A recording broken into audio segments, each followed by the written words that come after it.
Welcome everyone. Welcome to another The Puck Drops here, Peter Fife at Livestream. In the evening right now, Los Angeles Rams at home against the 6-6 Patriots. LA 8-4, trying to go 9-4. And at 9-4, I still think they're third in their division. That's how good the NFC West is. Patriots need something going, even though they did have that huge blowout 44-0 win over the Chargers last week, but that just propelled them to a winning record right now. Here's a throw to Harris, screen, and then Harris gets bullied past the line of scrimmage for a loss. And 2nd and 9 becomes 3rd and long.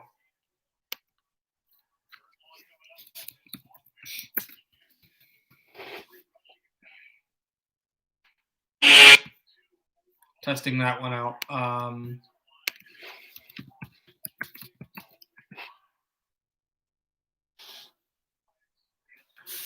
Here is Cam Newton in the shotgun.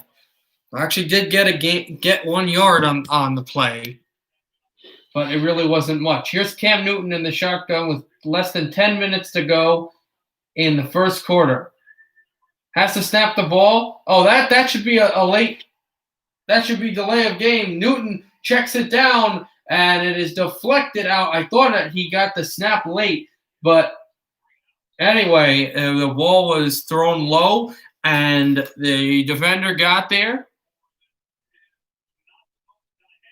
and made a big play on a throw over the middle. And the Patriots receivers are not huge, speedy threats out wide, so usually you cover the middle and you stay there because you're not afraid of a deep throw.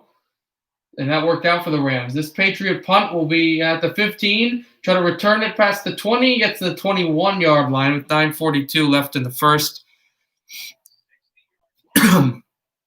And the Rams are going to get the ball back, leading by 7.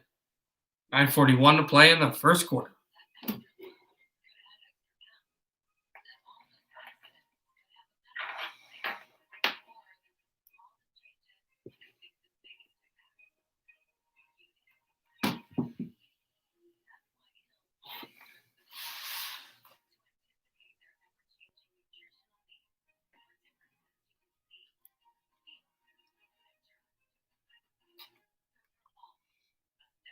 So we're just waiting here still.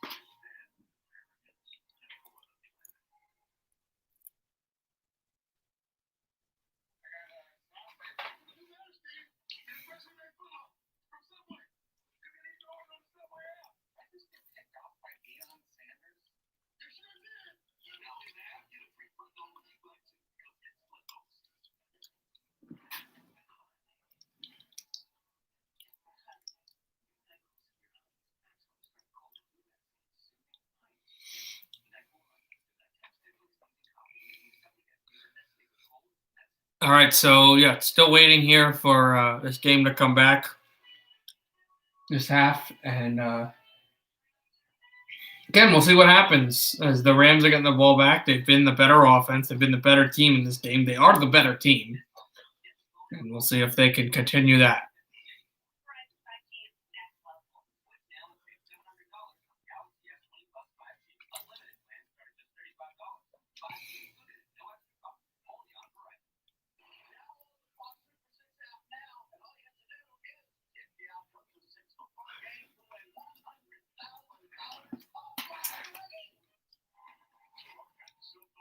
All right, we're back.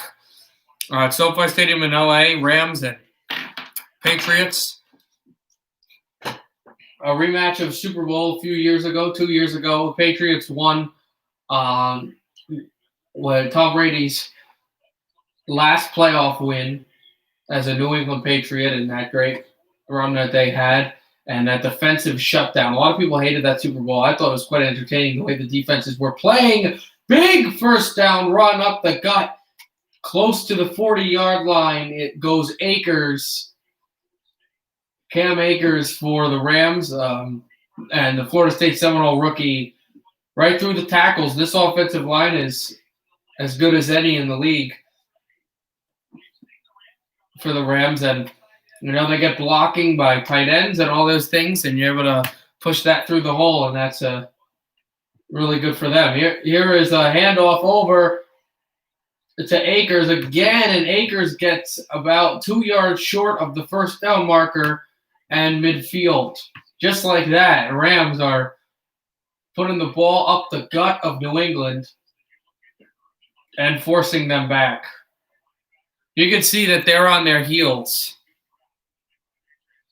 They are not coming after the quarterback, the running back. They look very distressed, disoriented.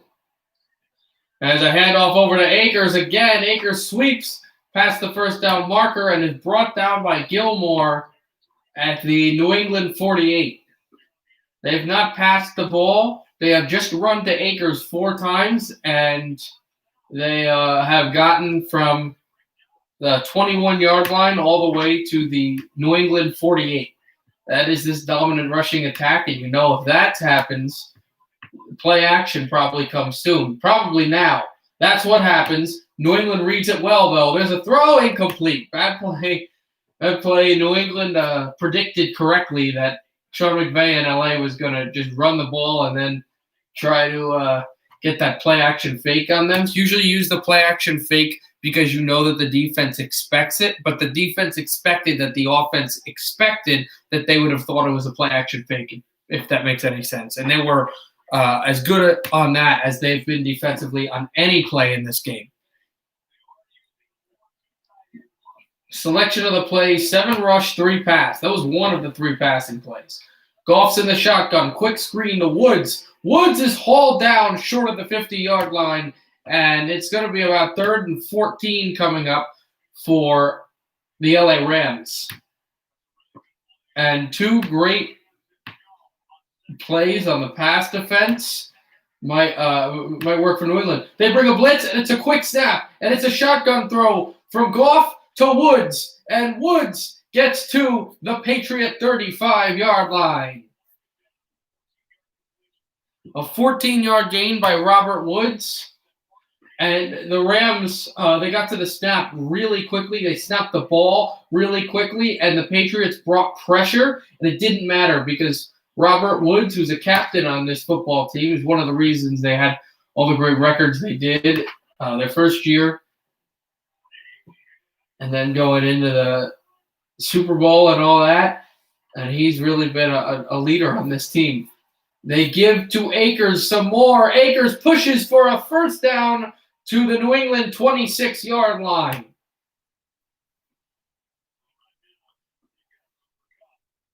It should also be noticed that the clock is only stopped twice on this drive. The 2 incomplete passes that were thrown. The Rams have moved the clock and moved the ball in this first quarter. Goff under center. Play action, rolls out, pressure, throws it to the dirt. That's the second time he went with the play action pass, and that's the second time that New England stuffed it with a blitz. It'll be 2nd down. New England has played excellent on the pass in this drive. I mean, they did give up that great Woods completion, but penalty on the field, first of the game. There will be a penalty flag. Let's see this one, because it was thrown late. And it might be against the Rams because Goff is arguing.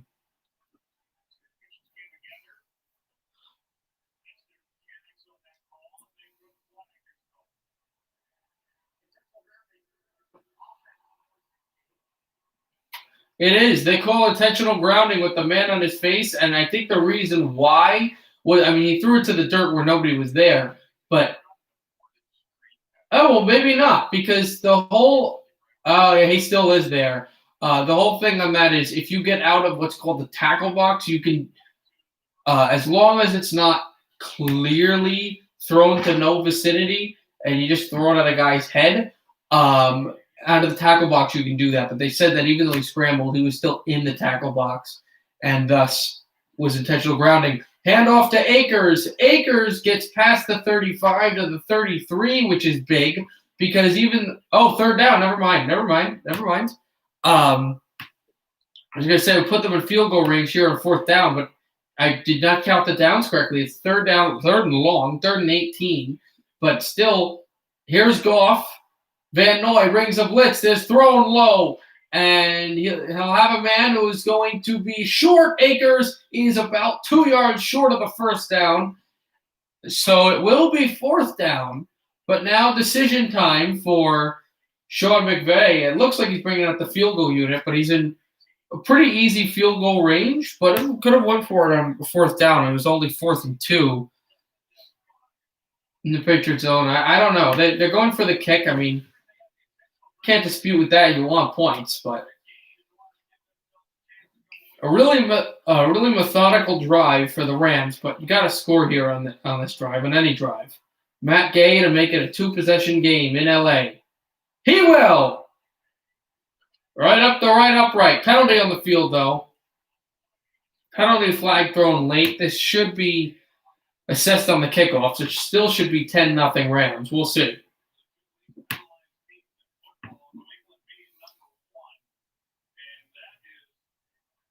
New England, actually, as bad as they've been, they've really struggled this season. They're the least penalized team in football. But the penalty flag is picked up. They're trying to see if there was a illegal defensive alignment or an illegal offensive alignment. Nada. So it is Los Angeles 10, Patriots nothing. They're going to need a score. They're getting the ball back with 5:16 to go in the opening frame.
All right, still waiting. We'll get to the New England drive.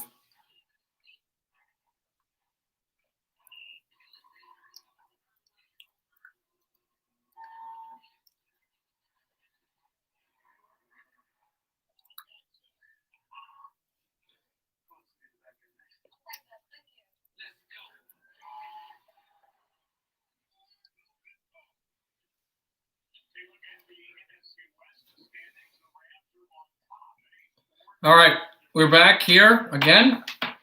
And look at the standings. Oh, actually, Rams are leading the division. I for some reason thought they're leading the division ahead of Seattle, Arizona, who has slipped to 6-6, and the fact that the Cardinals, and then of course slumping San Francisco, Arizona could fall with a loss to the NFC East division leading New York Giants.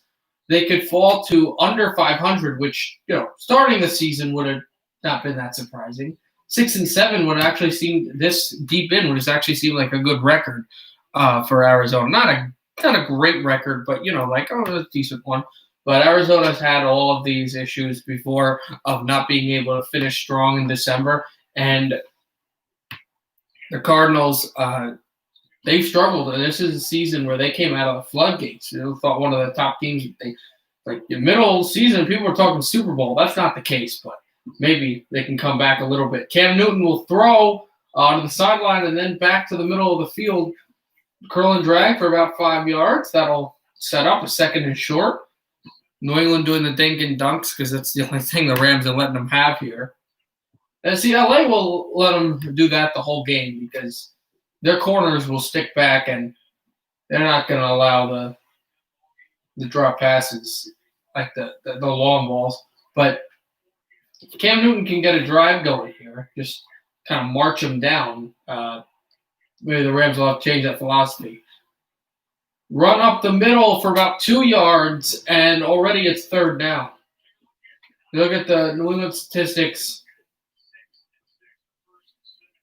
New England was 2-5 in the first 7 games, scoring 19 points per game and allowing 24. But New England's they've kind of got better. They still have a ton of issues, but 4-1 is nice, and also a Charger team that was still trying to find its identity and are they a bad team? Could they compete a little bit? Any thought they could compete in this season was washed away with that 44-0 blowout. Tipped on the line as Newton threw it over the middle, and the Rams come up with a 3-and-out, another 3-and-out, and it's a quick one with 3:58 to go. And that the whole drive was 90 seconds on that drive. It felt like it. It didn't feel long. Patriots will punt this one away. Punter sits at the Patriot 18-yard line.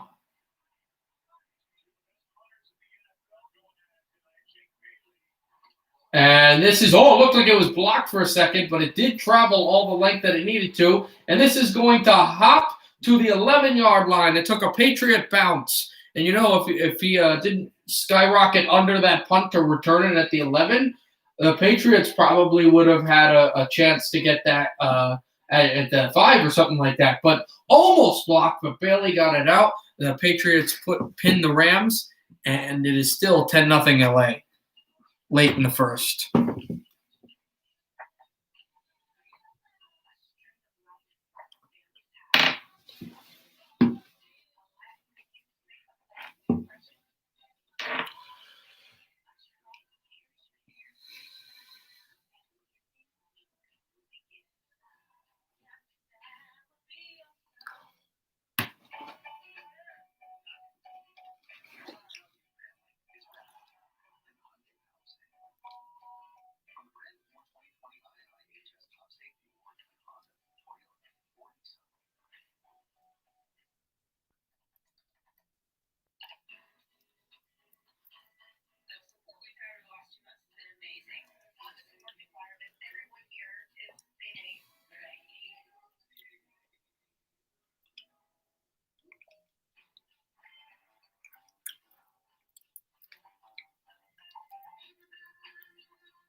Yep, still waiting here. Commercials, not really much for me to really do here and say, but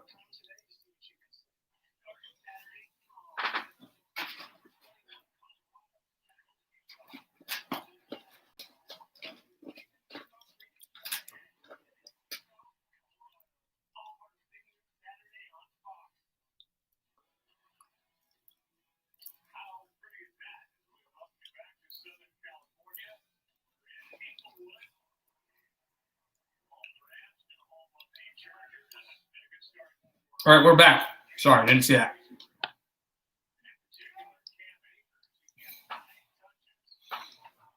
Here is a end around and then back to the quarterback and dropped as he threw it right over the middle. Jackson made a hit and the ball was dropped. It was an interesting play. It was a fake a handoff, play action, right over the middle, flip back, and then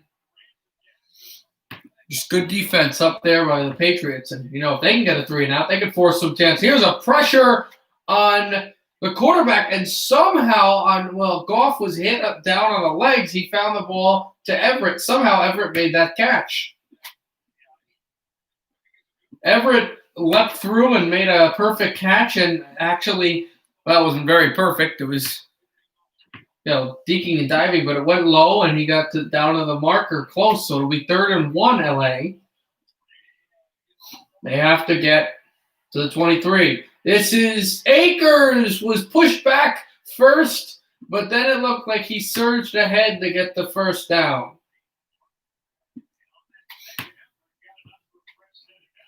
He did.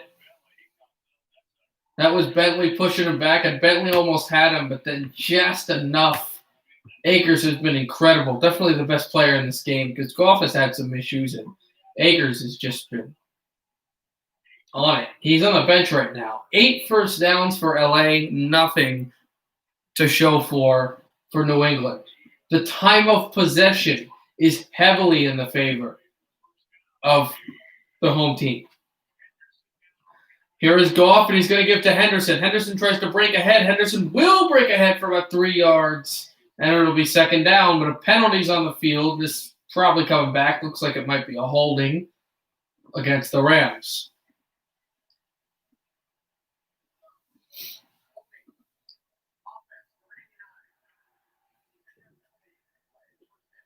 It is a holding against Tyler Higbee, one of their big tight ends, and it forces a 1st and a lot longer.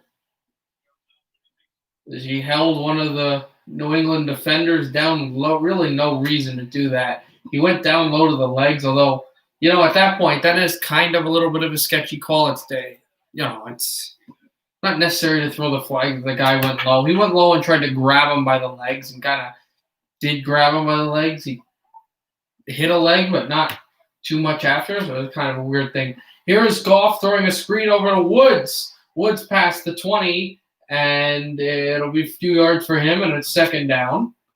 So a good play for 1st down.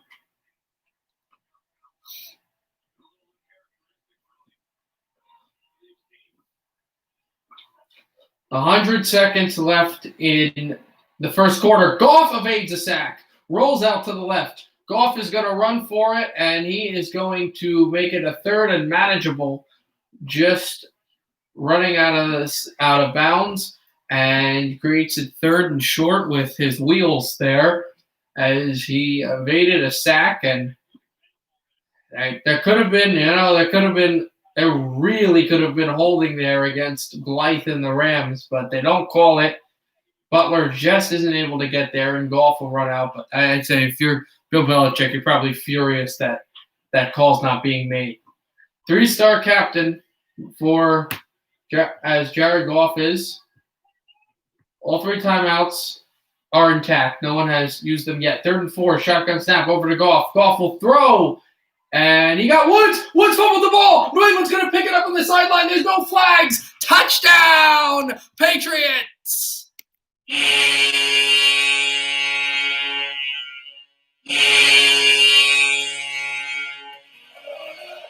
Miles Bryant has changed this game.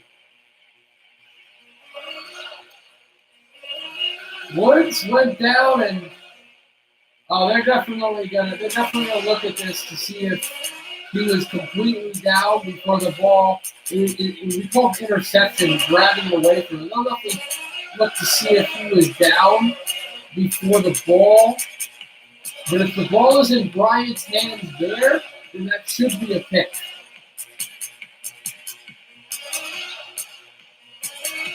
But if he's down, then that's a 1st down Rams. They're going to come back and look at this play.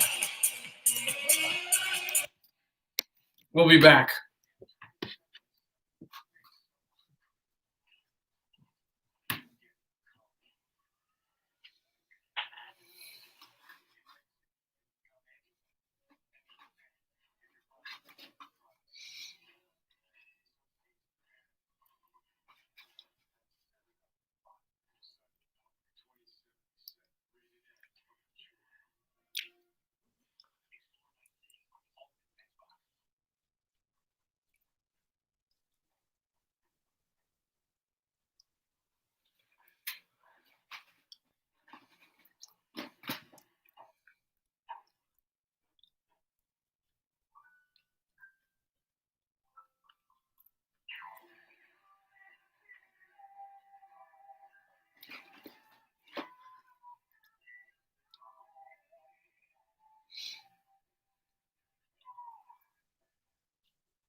All right, so we will. Sorry for the voice crack. My throat has kind of not felt well the past few days, but we'll be back to see. That's a really close call. I think it should be a touchdown New England. We'll see. If it's not, then it's a first down Rams. Still up 10-0.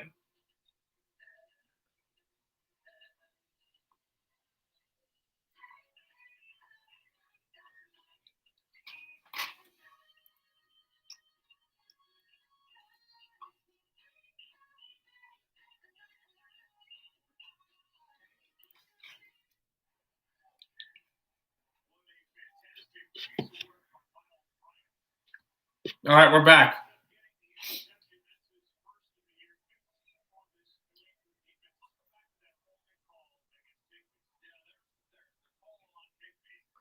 I think they're calling it no. I think they're calling no interception here. They're showing another play, but here's what will happen. Bryant went down to try to get this ball.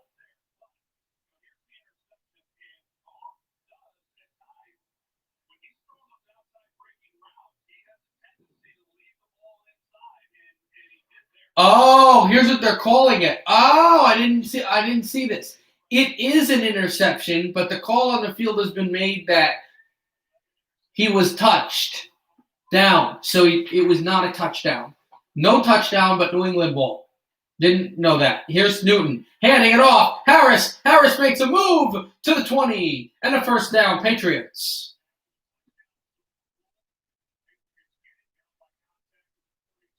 So no touchdown, but down 10-0. They can cut into this lead again for real.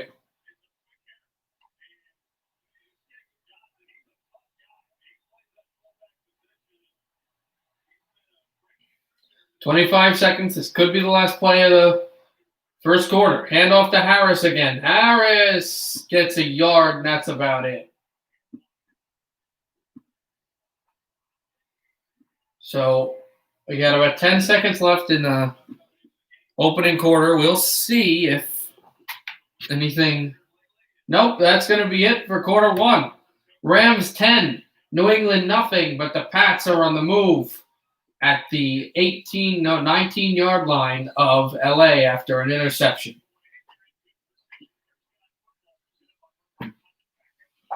So it's 10-0 Rams with the Patriots marching.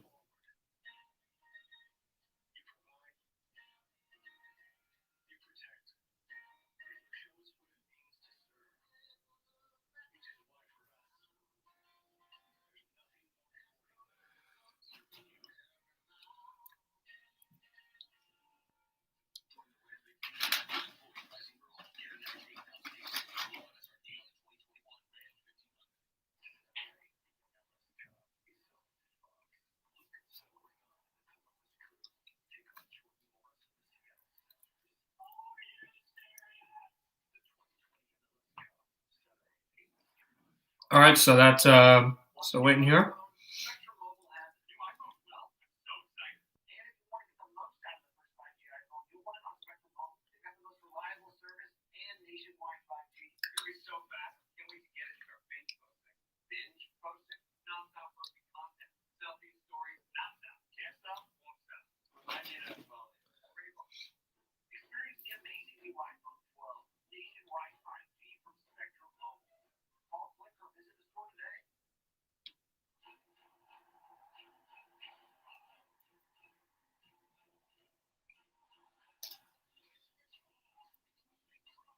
So again, still waiting, and we'll be back for this great New England drive coming up.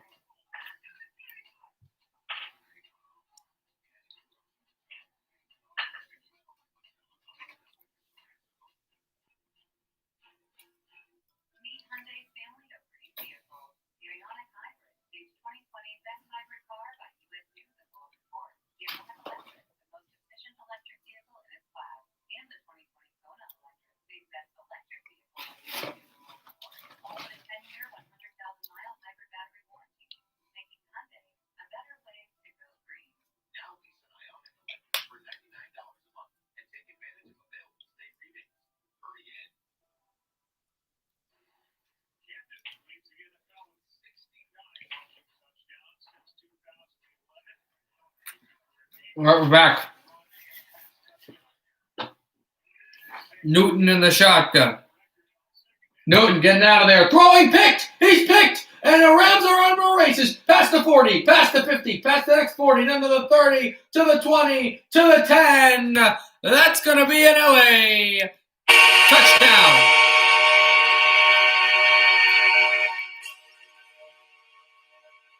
So, Kenny Young picks off Cameron Newton, and when the Patriots went down the field, they thought they had intercepted the ball and scored. They got the ball, but they weren't able to score, and Cam Newton gets burnt for a pick right down the field, and it's Kenny Young who beats the tackle. It was Andrews, really all he had to beat, and the Rams are going to be up 17-0 here with a match day extra point. And it was almost blocked, but he puts it through. With 14 seconds into the second, Kenny Young scores on a pick of Cam Newton, and they lead 17-0.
.46 to go in the second. Gay will kick this off out of bounds.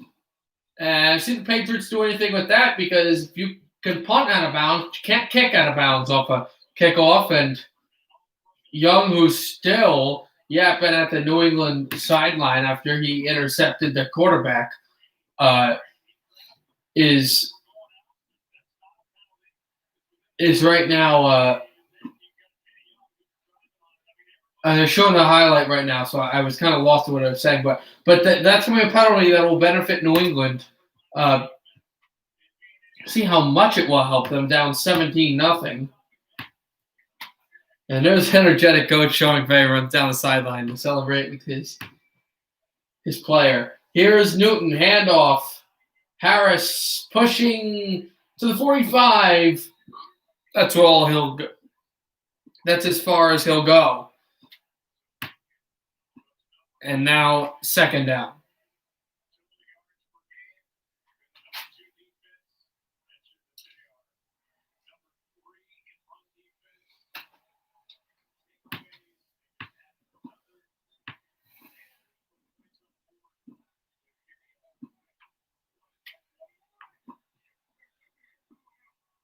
Here's Cam Newton under center. Newton hands it off to Harris up the middle. Did he get there? He did. He got right past the 50. 2nd and 4, and it's first down.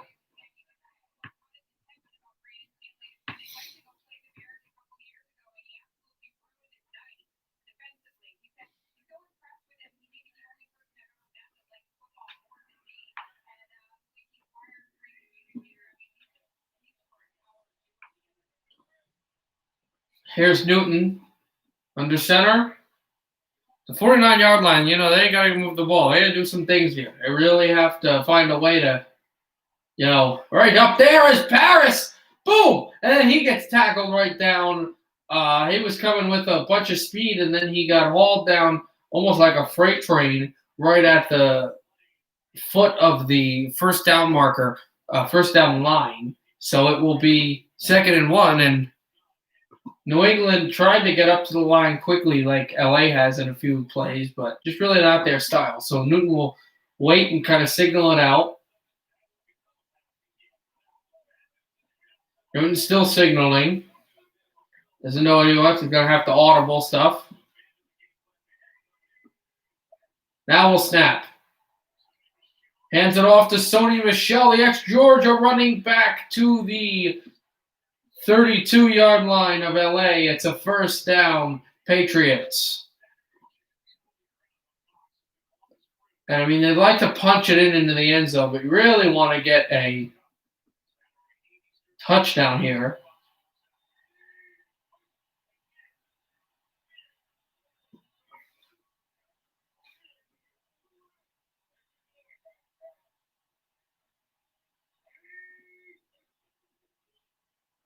Here is Newton. Newton getting out of there.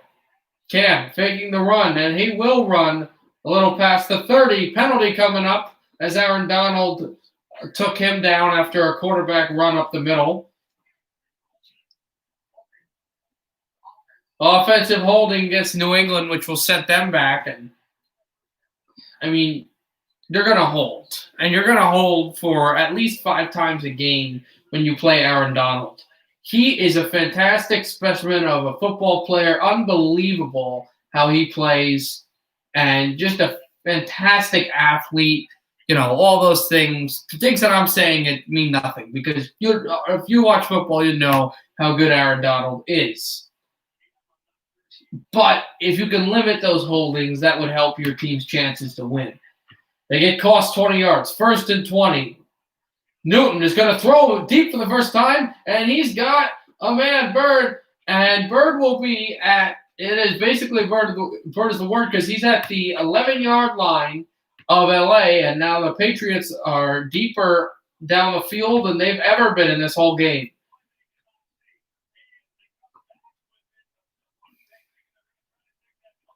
Down 17-0.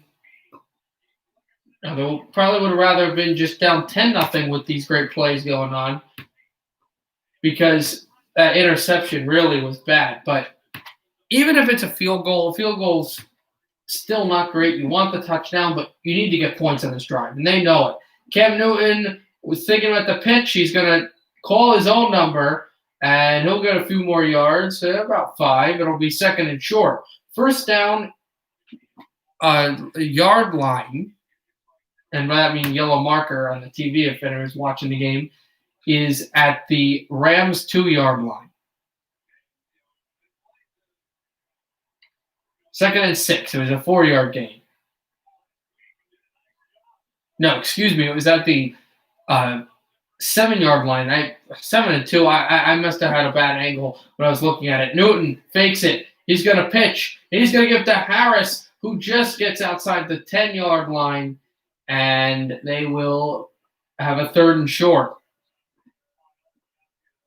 Now, on 3rd and 2, if you don't get 3rd and 2, do you go for it? I think New England will go for it if they really like their chances and they're at a 3rd inches or something, or 4th and inches, and they're really there. But if this is, or even if it's incomplete, I don't think that's a bad idea. But if they lose a ton of yards, like if they lose any more yards here, I think they go field goal. Shotgun snap. They're at the 9. They got to get to the 7. Newton's going to call his own number, and he's going to push forward for the first down, and he gained a yard past the first down marker. So 1st and goal from the Rams 6 for the Patriots. Great methodical drive that they got going on here. Really turning the wheels and cranking it right now.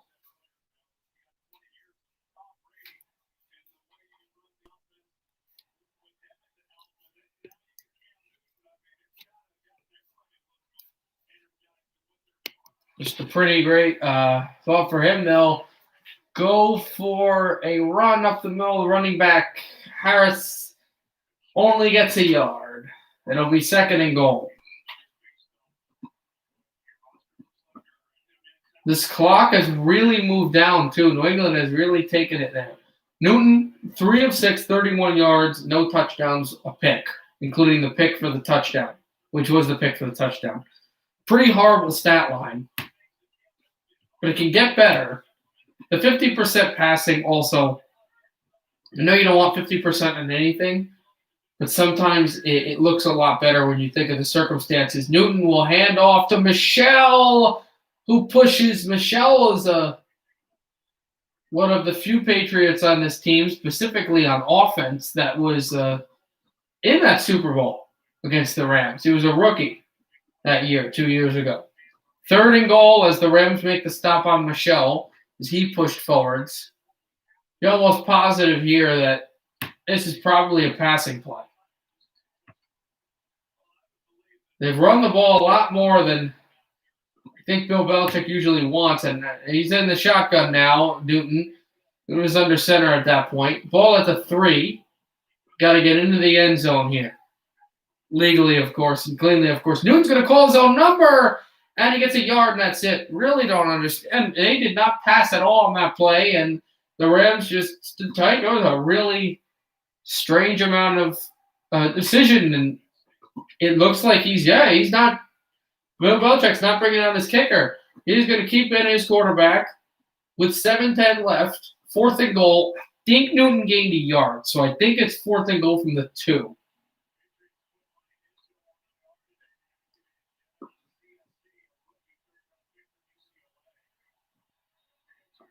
Got a rookie tight end out there. 4th and goal. Shotgun snap for Cam. Cam looks, he wanted to pitch it out, and then he got stuffed behind the line. The Patriots can't get into the end zone. 4 running plays. Goal line stand for LA with 6:48 left in the second. They still lead by 17. So the Patriots had 2 runs to the running backs, Harris and later Michel, and 2 Cam Newton runs. They didn't get past the 2. Rams stop them. And they'll get the ball back in their territory, up by 17.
All right, still waiting here.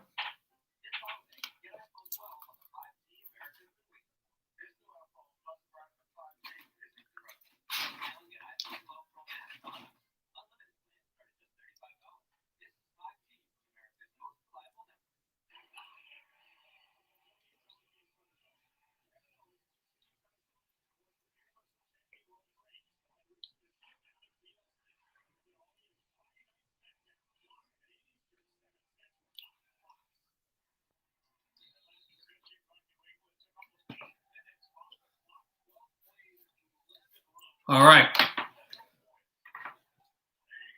1st and 10 with 6:48 left. Patriots here, I got to make a defensive stand. Like, this is just insane. They'll run to Akers, who will dive past the line of scrimmage, and that should put the Rams' next snap out of the end zone. And take a look right here at this defensive play. I don't understand why. Like, the idea is for a flip. I get that, but Cam Newton is a good pocket passer. That one chance where he went long, he was able to really beat him deep. They should just start keeping him in the pocket, let him firing it, have him fire it. And Akers goes down, and now it's third down. So the Patriots making some noise.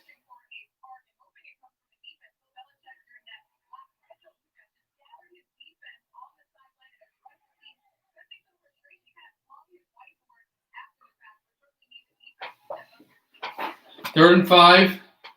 He's challenging. Bill Belichick is challenging his defense to make a play. Higbee, excuse me. Got it, and defense could not make the play.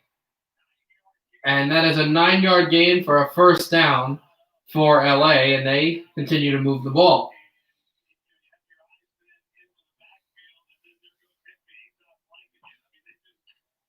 There's a great throw by Goff. The Rams are just on tonight. Here is Jared Goff some more, staying in the pocket. He's going to throw that one low. LA bench wants a flag. They're not going to get one with tight coverage on Akers. It'll be 2nd and 10. Also, you look at Aaron Donald on the bench. They showed him on the bench on the television, and he's been kept there, which is good. And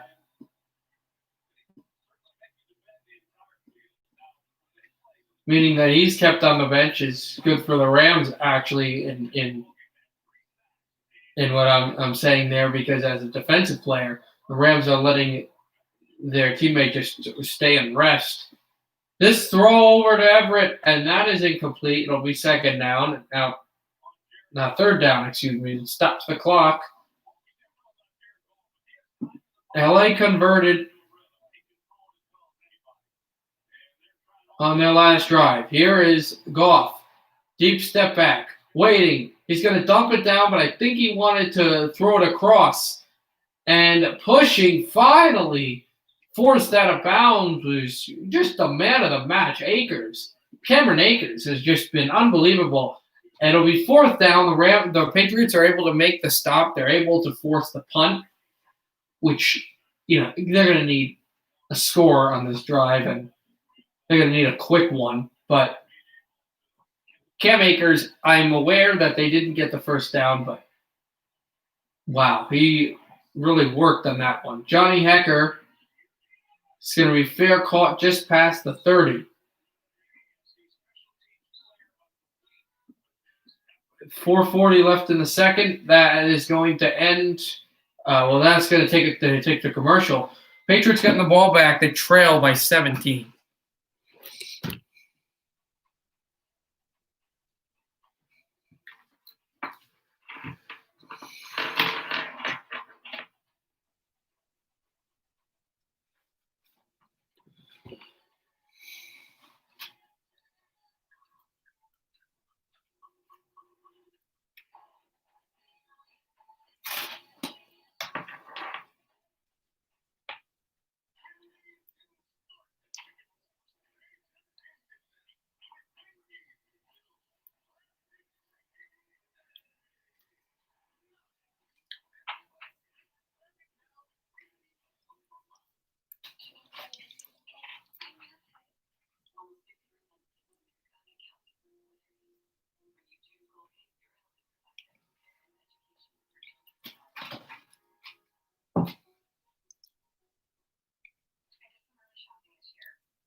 Right now, again, not too much to write home about. Just waiting here.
And this is thrown up. I'm sorry about that. Myers catches the ball. I apologize. I completely was not looking at the TV, assuming it was still in commercial. But while I was asleep at the wheel, a throw to Myers, a long, deep shot by Newton to Myers past the 50-yard line, and New England that's the shot in the arm they needed.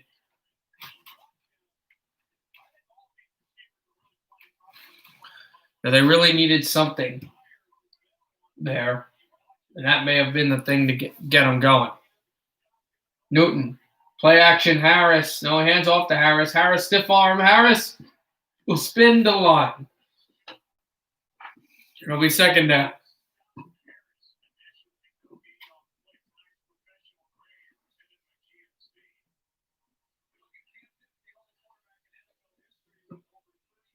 How about that? Cam Newton is the only quarterback ever to throw 30,000 passing yards and 5,000 and rush for 5,000 yards, but he has not been great tonight. 3:30 left in the second. Closely approaching the 2-minute warning. Patriots needing points.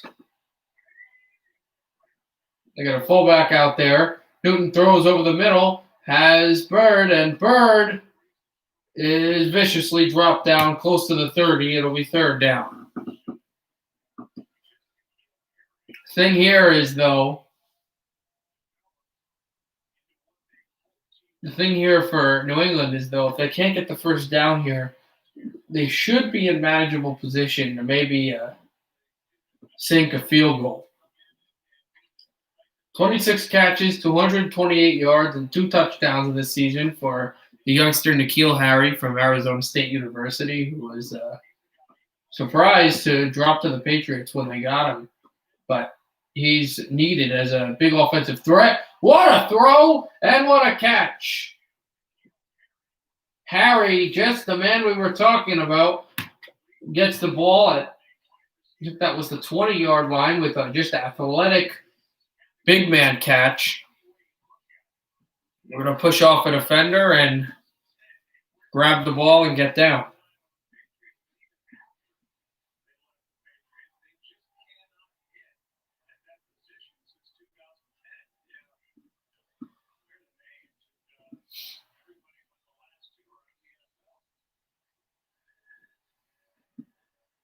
Didn't know that. They showed all the players that the Patriots have defined in NFL receivers. The Patriots are really struggling to draft on that. But they didn't struggle with N'Keal Harry. He makes a fantastic catch close to the 25-yard line, actually. 2-minute warning. Rams 17-0 over the Patriots. But again, New England is on the move, close to the red zone.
We are back right after this 2-minute warning. We're back in LA.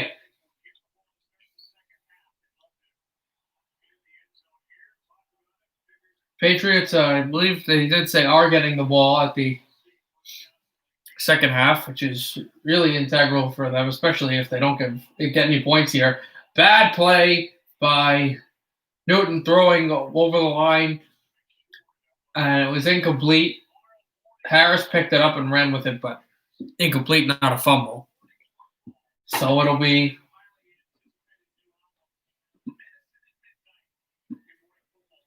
second and 10.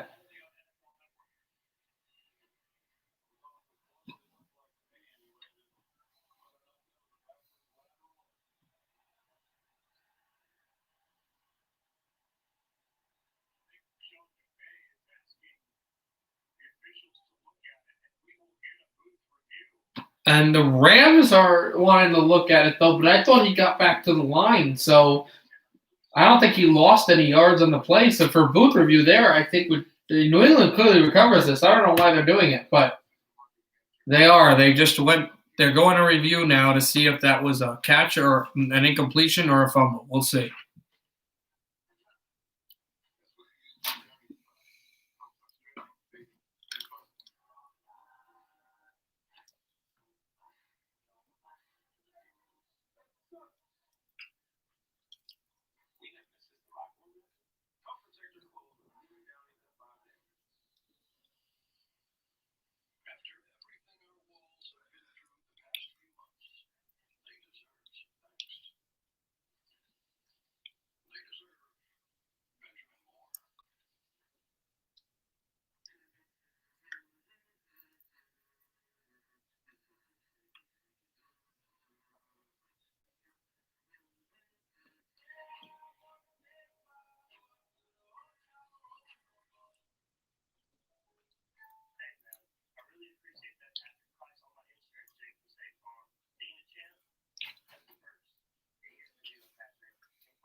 All right, still waiting. Oh, hey, Josh, what's going on? Oh, my God.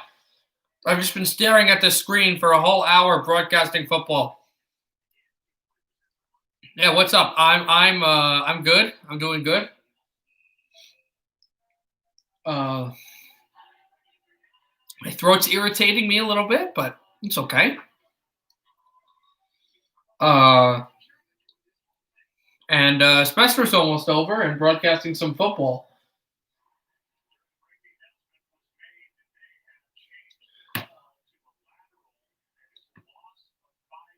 Oh, so the call now was it was a throw. Let me explain what happened. It was a throw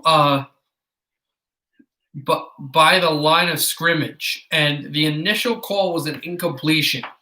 But they reversed it and said it was a lateral from behind, so they lost 5 yards. So it's second and 15 now. LA 17, Patriots nothing. Newton is going to take a run for it, and he evaded a sack, and he got to about the 15-yard line, put him at the 16-yard line. It's third down. New England's getting the ball back to start the second half, but with only 90 seconds left, they have been absolutely dominated in this game. Wow, that's awesome, man. Congrats.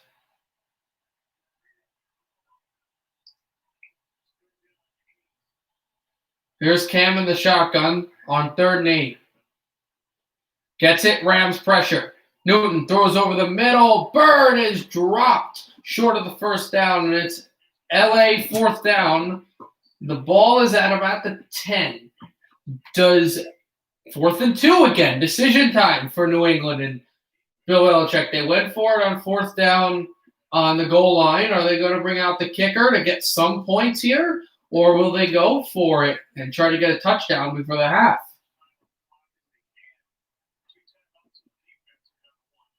LA took their second timeout, so I'm going to have to force New England to make a decision here. They're bringing out the kicker. Something interesting with this game that I'll let you know, Josh, was pretty cool, was that as Nick Folk lines up, what was pretty interesting is that the Patriots had an interception and a pick six, but the interception was where the guy went down and he grabbed the ball out of the receiver Woods' hands, and that's a field goal. Patriots are on the board. It's a 14-point lead now, 17-3, with 64 seconds left in the second, and he grabbed the ball away from Woods while Woods was writhing on the ground, and they called it an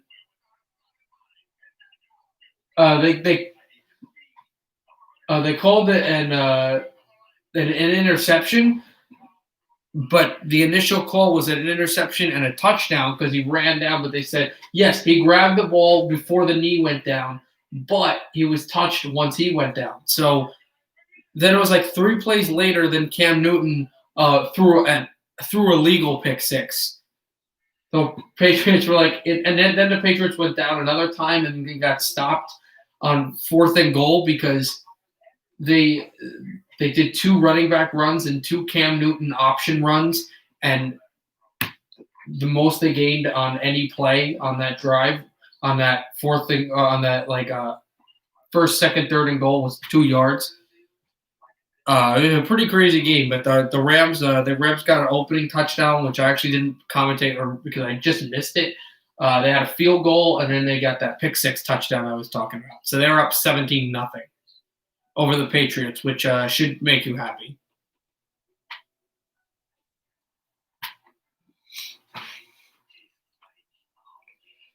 Again, only 104 left. We'll see what the Patriots do defensively, and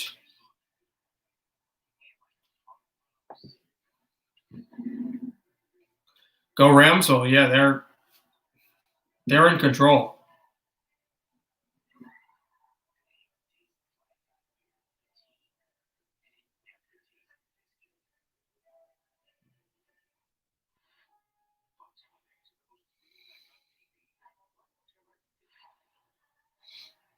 Like, you want to talk about in control, they are absolutely back in control. No. They really are, though. They, like, no joke.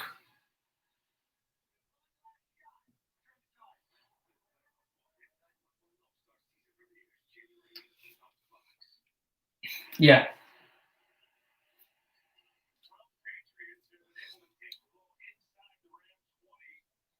Oh, I had an NHL trip. Here we go. At halftime, I have an NHL trivia question for you. I've been thinking about the last few days, and I know I'll stump you with it.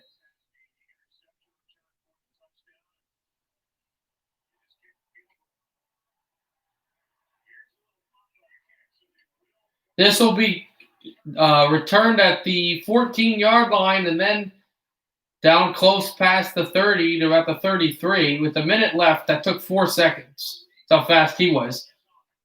That will take this game down, and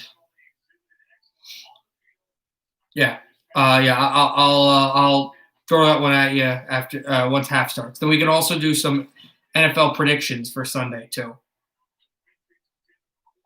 By Sunday, I only have 2 more assignments I'll have to do for the entire school year, and one might already be done at that point. So I'm going to have a lot of time relaxing in my room watching football. It'll be very enjoyable. Here is Goff. Goff throwing over the middle, and he's got a man.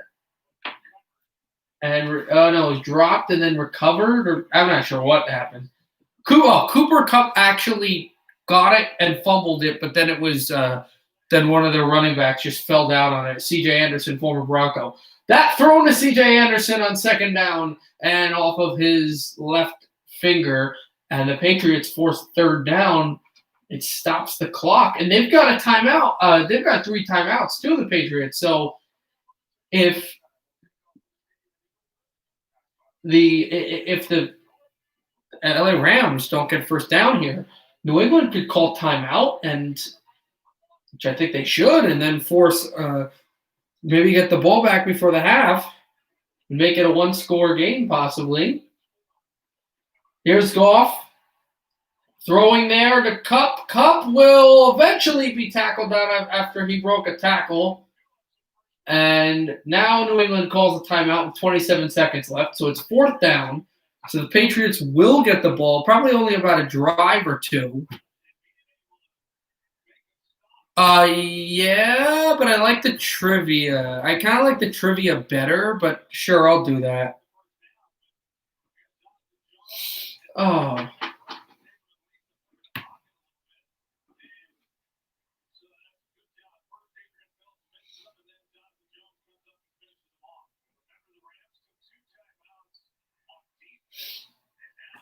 "33 straight wins when leading at halftime for the LA Rams." Oh, nice. The most in the league.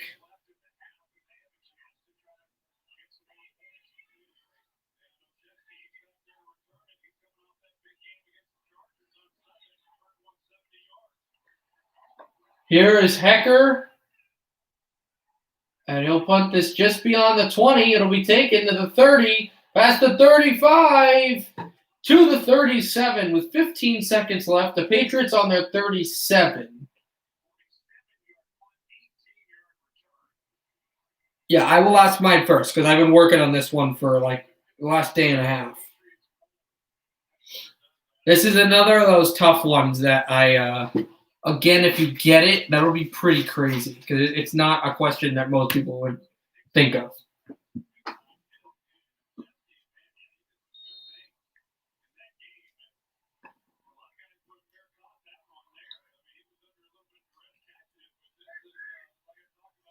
"128 total yards in the second for New England and 29 for the Rams. Newton is going to toss this up. It's going to be tipped up in the air. And that was a deflection that was almost picked twice, but Myers was able to hold on to it, and New England calls their second timeout of the half. And Cam Newton nearly threw an interception once he was hit, which maybe could have put the Rams in field goal range with only like 5 seconds left. They put another second left on the clock. 8 seconds left on a 2nd and 6. The Patriots might have enough time for 2 plays, like an out to the sideline and then down. They do have 1 timeout remaining.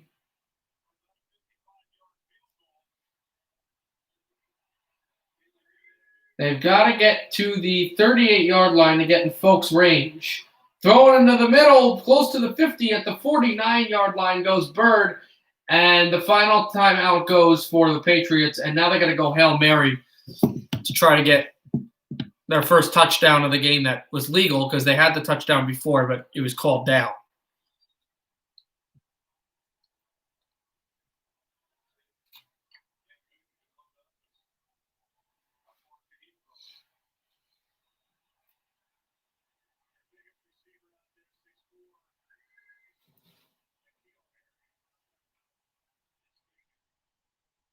Cam Newton in the shotgun for 3rd and 6. And the Rams will call their final timeout of the half.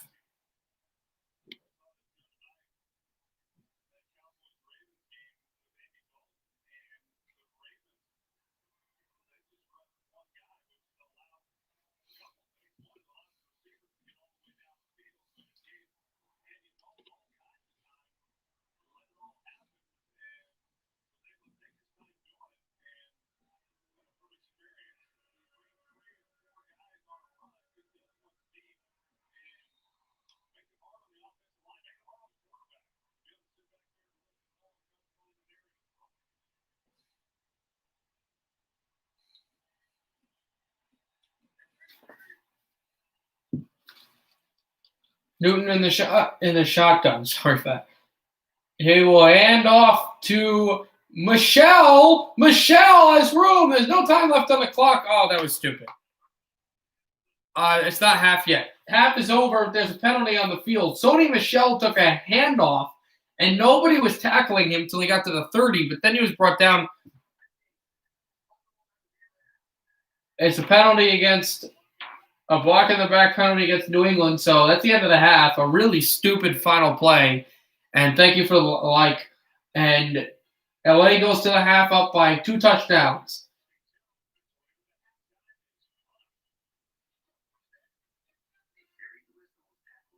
They lead 17-3.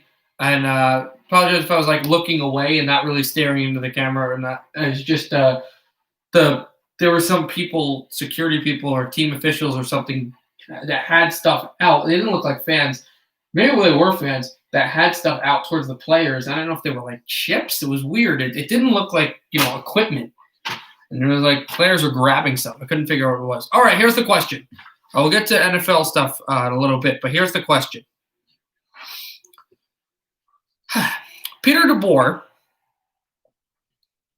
came in as a young head coach of the New Jersey Devils in around 2010. Or no, 2012, that's right. That was his first year. 2012, he led the New Jersey Devils to the Stanley Cup Final in 2012, and he also led the San Jose Sharks to the Stanley Cup Final in 2016, as well as leading the Vegas Golden Knights to the 2018 Conference Final, 2020 Conference Final, and the Sharks to the 2019 Conference Final, Western Conference Final. Here is my question. What player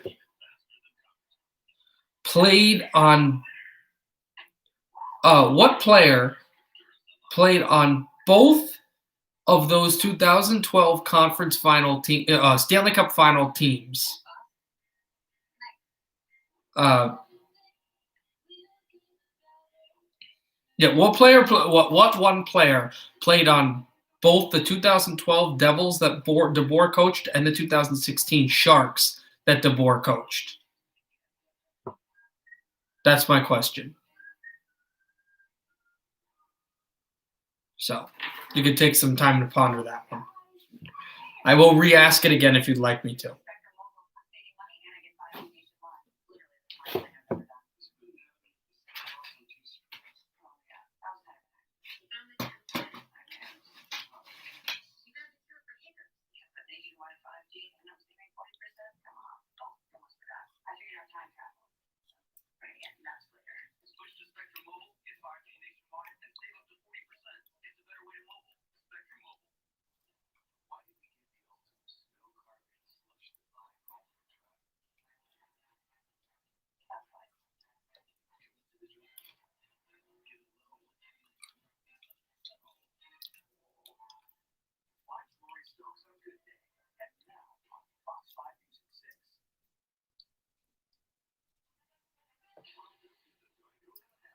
All right, it's halftime show now for them now.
So let me know when you want. Let me know when you want to guess to answer this question.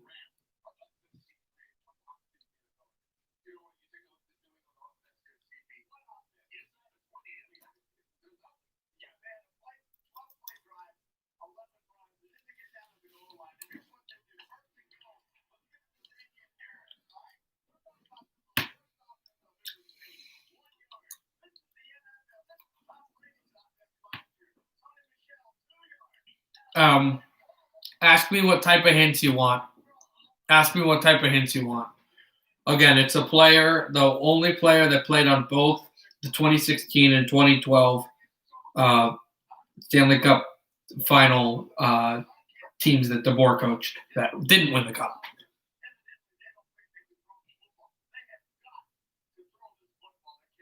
Like any awards that they won,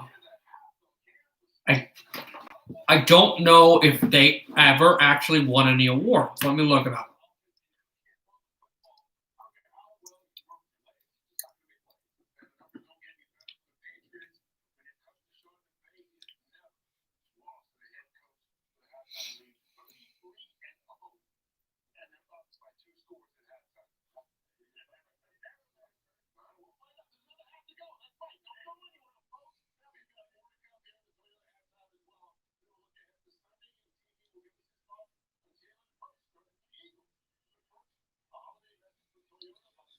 Yeah, he did not win any awards in the NHL. Yeah, that's what I'm looking at. He did not win any awards in the NHL.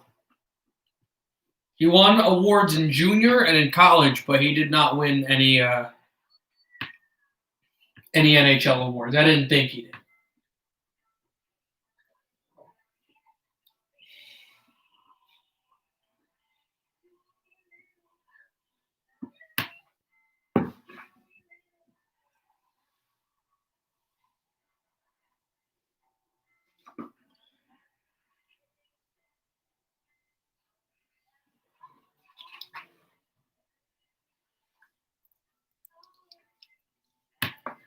All right, anything else you want to ask on hints?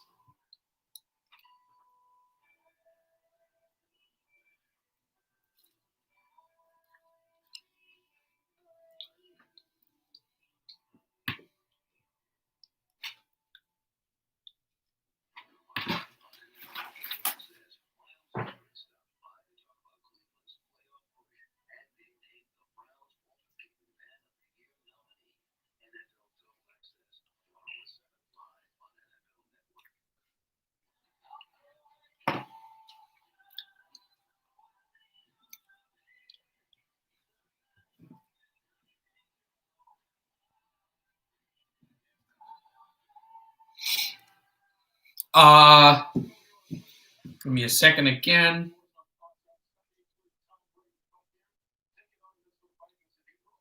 He retired. He's retired. He doesn't play in the league anymore.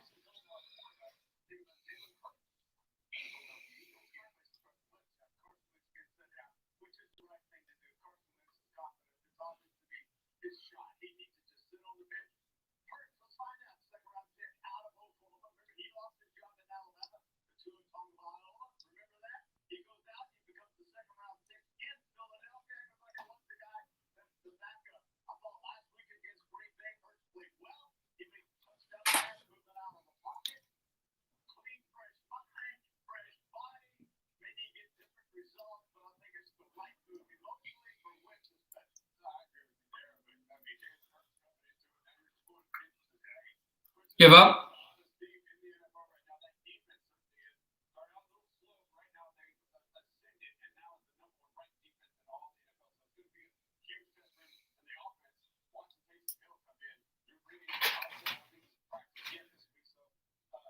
Talk about some of the games. Philadelphia and New Orleans, it's a big game for both those teams.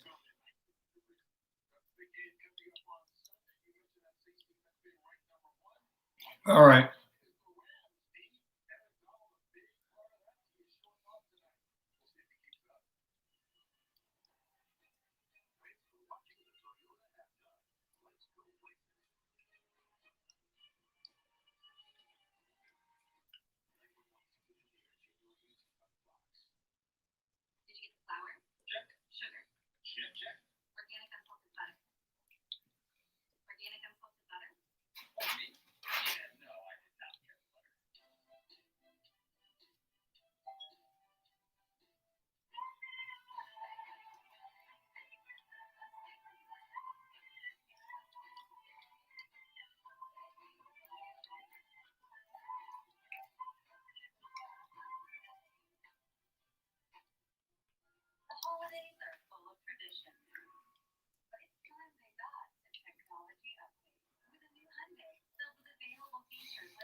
All right. I'll wait here to start for this game.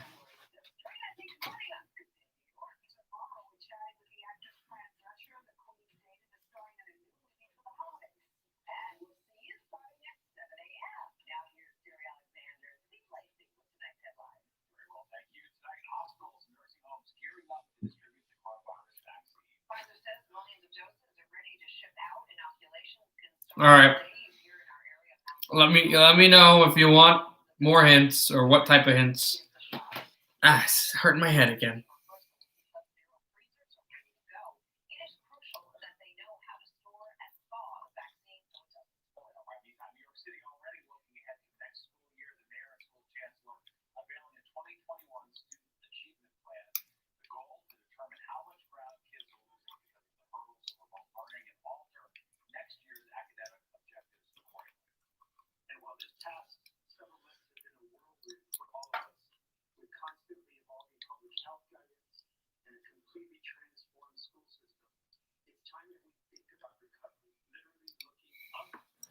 All right.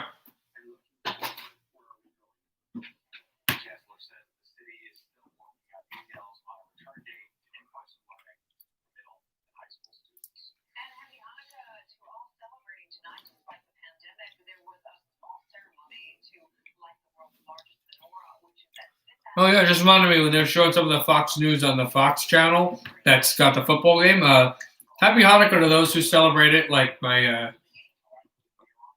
friend Tom Navarro. All of the people who celebrate that, Jewish people, happy Hanukkah. So happy holidays, happy Hanukkah. But I'll let you say that one out.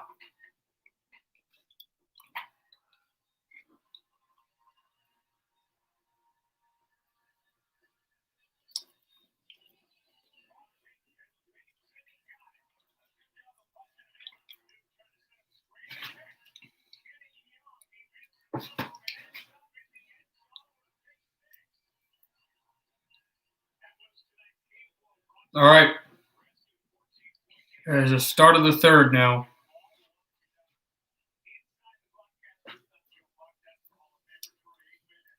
And we're getting ready for the start of third quarter.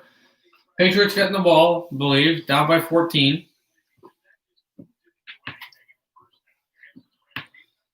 All right. I know you said you wanted guesses, but it took the entire half. I'll tell you. Paul Martin. Paul Martin, defenseman. You went there.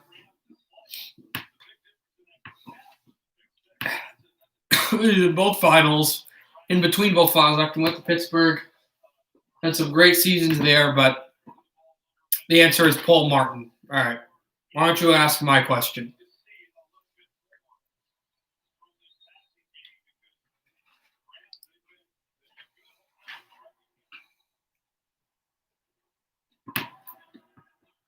It'll be taken from the end zone and a touchback. So clock does not start yet. Patriots to the 25. Yeah. It was not a guy that he was a very good player. He was a fantastic player in juniors. He was a really good player in college, but he was I wouldn't say journeyman because he only played for 3 teams and he played in a lot of great playoff games and playoff series. But he was a support role, second, sometimes third D. Okay, cool. Second support D, he was that guy who's going to shoot the puck on the power play. Wasn't your best player. They go right after Cam Newton, a blitz, Brockers, and it's second and long. Brockers and Joseph Day combine on a huge sack to get this LA crowd into it, and they take down Cam Newton just like that, and that's how you start the half up 14 if you're the Los Angeles defense. Big sack by Michael Brockers.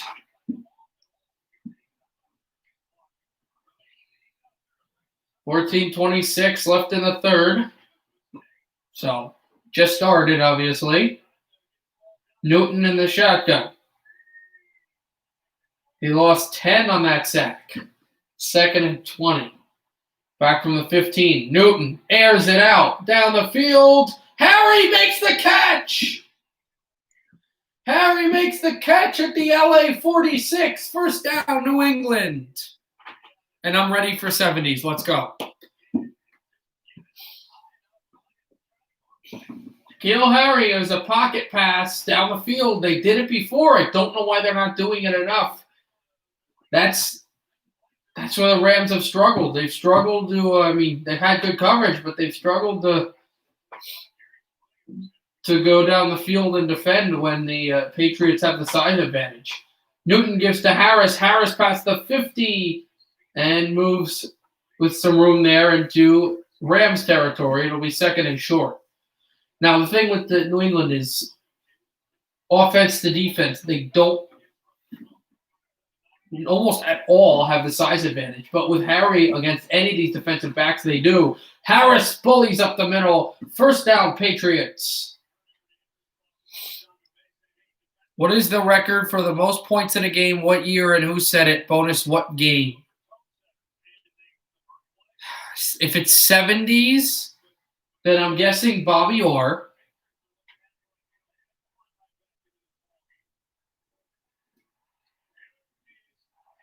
Oh, most point.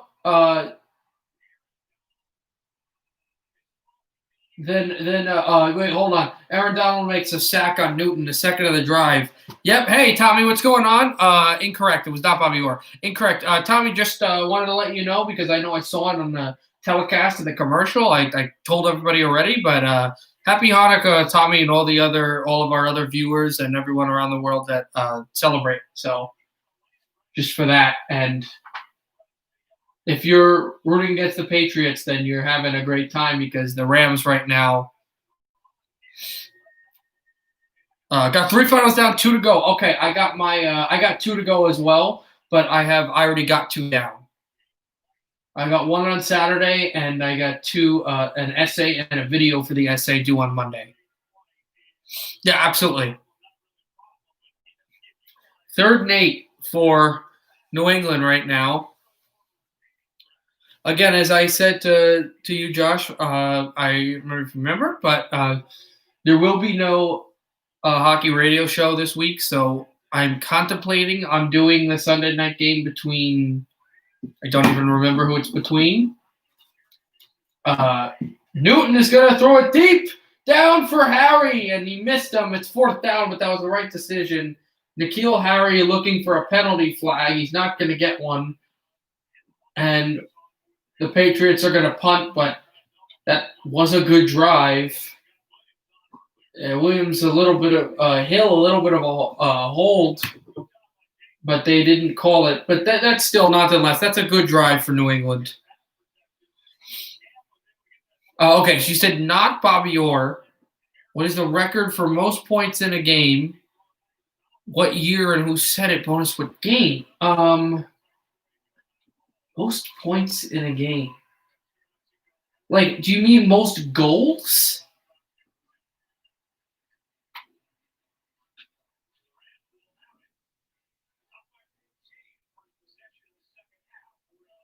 Yeah, but Josh, you didn't hear what I said. I don't know if I'm doing it.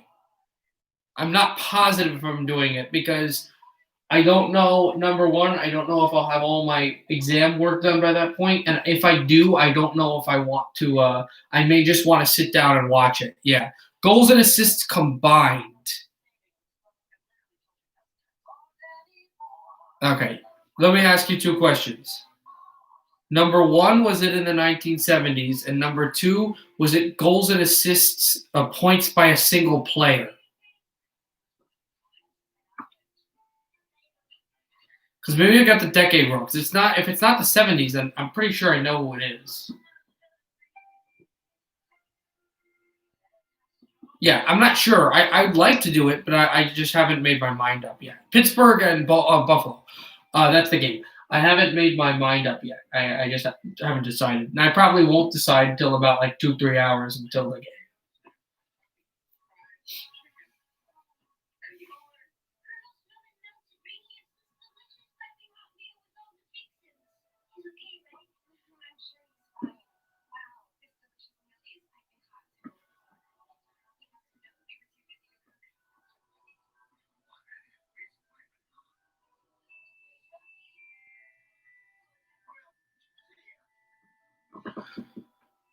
Oh, yeah, it was in the 70s. Yes, one player.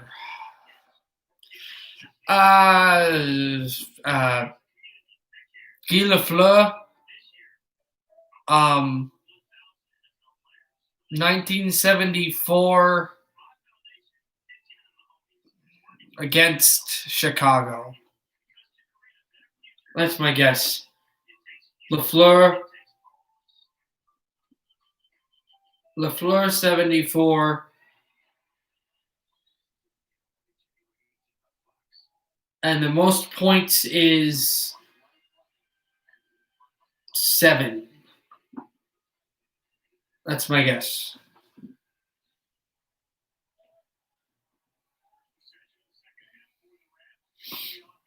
The first possession in this quarter. Esposito 76 against the Sabres.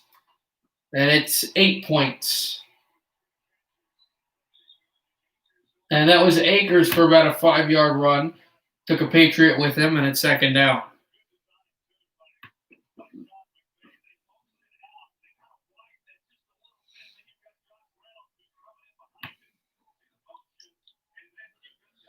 $1976 was correct. Okay. I'm trying to think of who were like big-time point getters. All right. Is it a Canadian? Is it a Montreal Canadian? Akers will push past the first down marker, past the 30 to about the 32-yard line of LA. So that's my guess. Is it? Not my guess. It's my help question. Is it a Montreal Canadian? Because if it is, that'll help me. If it is, I'll be able to narrow my search down. Usually it doesn't happen with Montreal, but I have a good idea.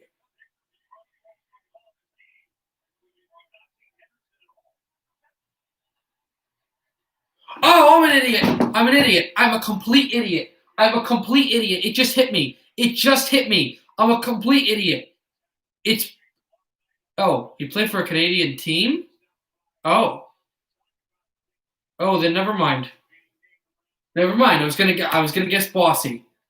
I was gonna guess Mike Bossy, but if it was a Canadian team, then it would. All right. Knowing you, this is gonna be crazy. I can't believe I'm guessing this, but I'm gonna guess this one just to get it out of the way, just because I know you as well. Here is a run by Akers. This guy's insane. He gets past the 50 and into the New England bench area. It would not be correct. All right, I'll make the guess anyway. You're saying my guess is Stan Smeel. It's probably not, but the Oilers weren't in the NHL yet, and the Jets weren't in the NHL yet.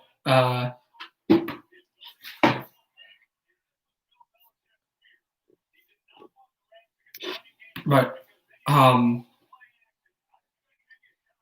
not Stan Smeel, not Mike Bossy, not Lafleur, not Esposito, not Orr, and a Canadian team. It's got to be a Leaf. Is it Horton? Tim Horton? I don't even know if he still played in the league. I couldn't tell you. I couldn't tell you any Toronto Maple Leafs before like 88.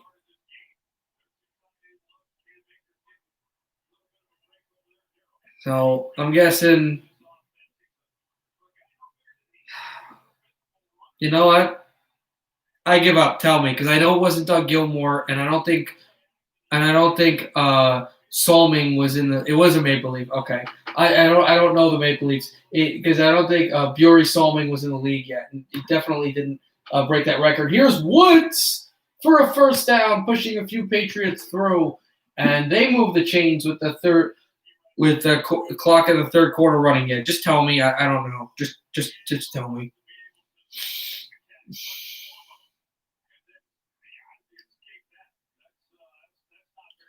Because I know it's not Sandin or Gilmore.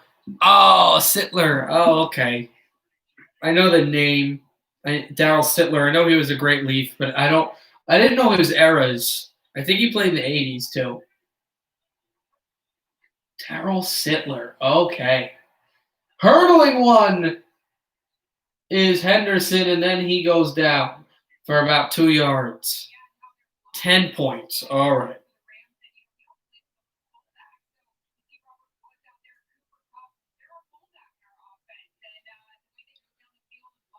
All right, let me think of one that I can get you with.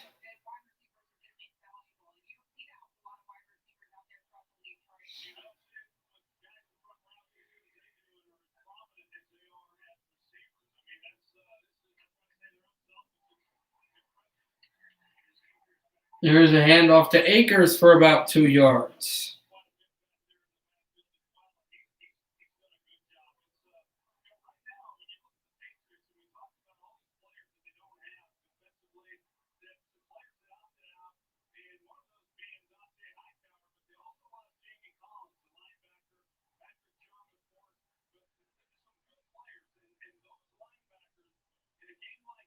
Oh, I got a good one. This is going to be an interesting one. There are 2 players in Detroit Red Wing history that led their teams. Okay, the second one isn't led, basically, as this is going to be third down stopped short of the yardage. But there are 2 players in Detroit Red Wing history that have either led or been on their teams for 2 Stanley Cups, and in fact, 2 repeat Stanley Cups in Red Wing history that left and became the captain of the Chicago Blackhawks. There are 2 Red Wings in franchise history that won 2 Stanley Cups, repeat Stanley Cups in their history, and it could be 3 straight. I'm not telling you how many. And they both ended up going to Chicago, completely, and became captains there. The first one should be super easy. I don't know if you'll get the second one. So name me the 2. If you're here, Josh, name me the 2 players that played for the Detroit Red Wings in their history that won repeat Stanley Cups and then ended up later captaining the Chicago Blackhawks, the arch rivals. So name me those 2 players. One is super easy, the other not so much. –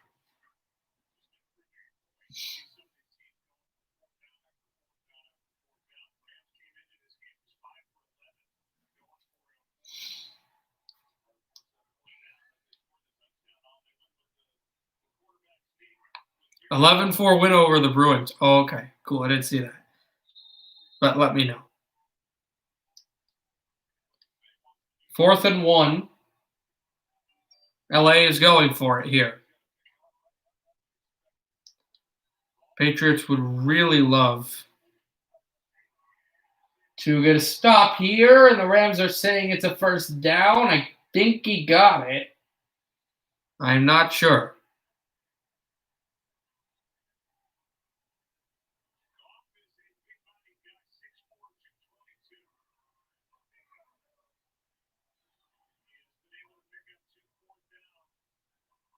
And he did pick it up. First down for the Rams.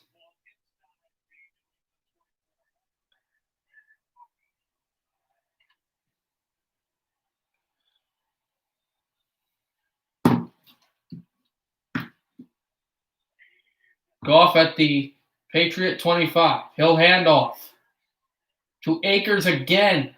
First down, Rams. This guy's insane. Let me know when you want to start guessing. And also let me know if you heard the question, because I don't know if you heard it.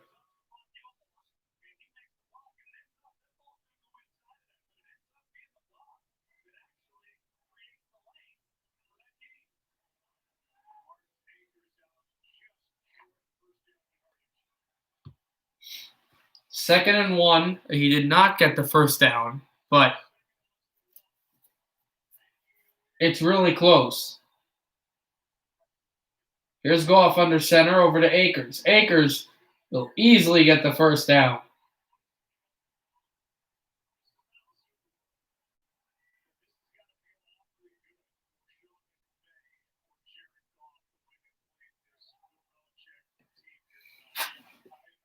All right, you were okay. Ask the question again. There were two players in Detroit Red Wing history that have won the Stanley Cup twice and won them in repeat years as well. I won't tell you if it was just 2 or 3 or 4. That's up to you to decide. And later became the captains of the Chicago Blackhawks team. Captain of the Chicago Blackhawks team. There's one of these answers is really easy. I don't know if you'll get the second one. So who won 2 straight Stanley Cups, at least 2 straight Stanley Cups with the Detroit Red Wings, and later on became a captain of the Chicago Blackhawks? There's 2 players. See if you can name both. Goff under center. Handoff to Akers. Who else? Short of the first to gain, but very close. It'll be 3rd and short. And if I'm the Rams, I don't get it. I think you go for it again. They are trying to get their second offensive touchdown of the night. Akers, for how good he's been, has not scored a touchdown tonight. And what a great night it would be if, for all of his work, he was rewarded with a touchdown. 3rd and 1.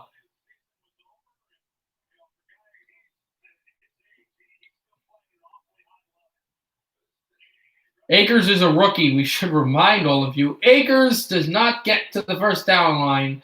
Patriots stuff him, but he did get close. It'll be 4th down. We'll see if McVay goes for it or if he tries to take that 17 lead back.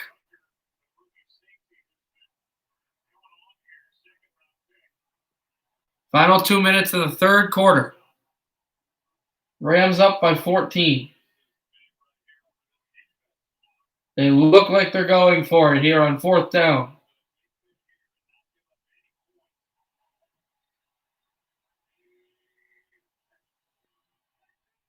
Goff, I think, trying to draw offside. Now has motion in behind. Now they're going to just call timeout. They tried to draw him off. Could not do that.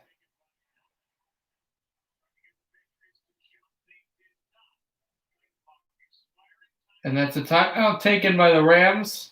1:38 to go. They lead by 14. We'll see what they do on 4th and 1. That was the easy one?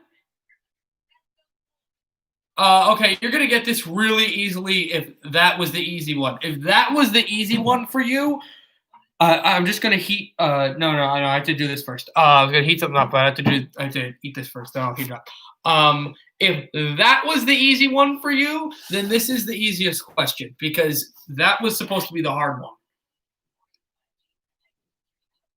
And yes, Martin Lapointe is one of those players. If you don't get what was supposed to be the easy one, I'm not gonna harp or roast you, but like that's crazy.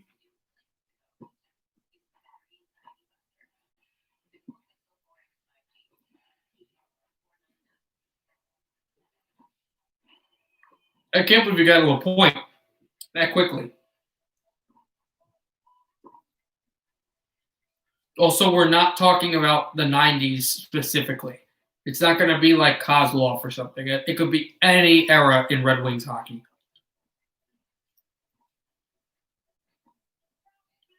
Remember, the Blackhawks are actually older than the Red Wings. So we could go from like 1929, I think they were a team. 1928, they were a team. They go from like 1928 to about to now.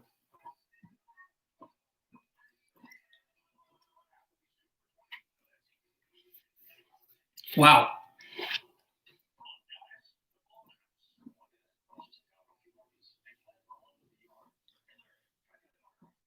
And Lapointe had it wasn't the game-winning goal, but Lapointe's I think one of the best goals in those 90s runs. I think that Lapointe hammer shot in 97 against the Avs in Game 6, the one where he goes, "Oh my God, I forgot to tell you that.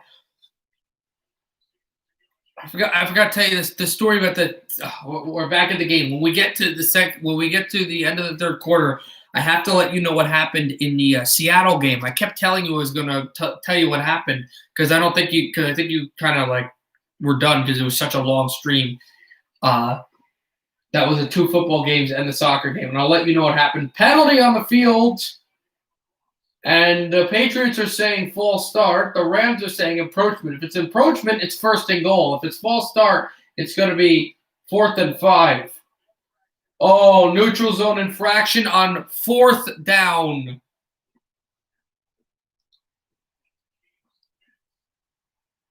Akeem Spence gets called for a neutral zone infraction on 4th down when it looked like the Rams were absolutely going to go for it. And right now, it's 1st and goal, and they can absolutely stretch the lead because they've got an offense which New England has struggled under, and they've got a running back which they've really not been able to stop. No, the Seattle Minnesota soccer game, the MLS game. That I wanted to talk to you all about. That game was, oh my God. Thrown to the end zone corner. Cooper Kupp. Is it a touchdown? Yes, it's a touchdown.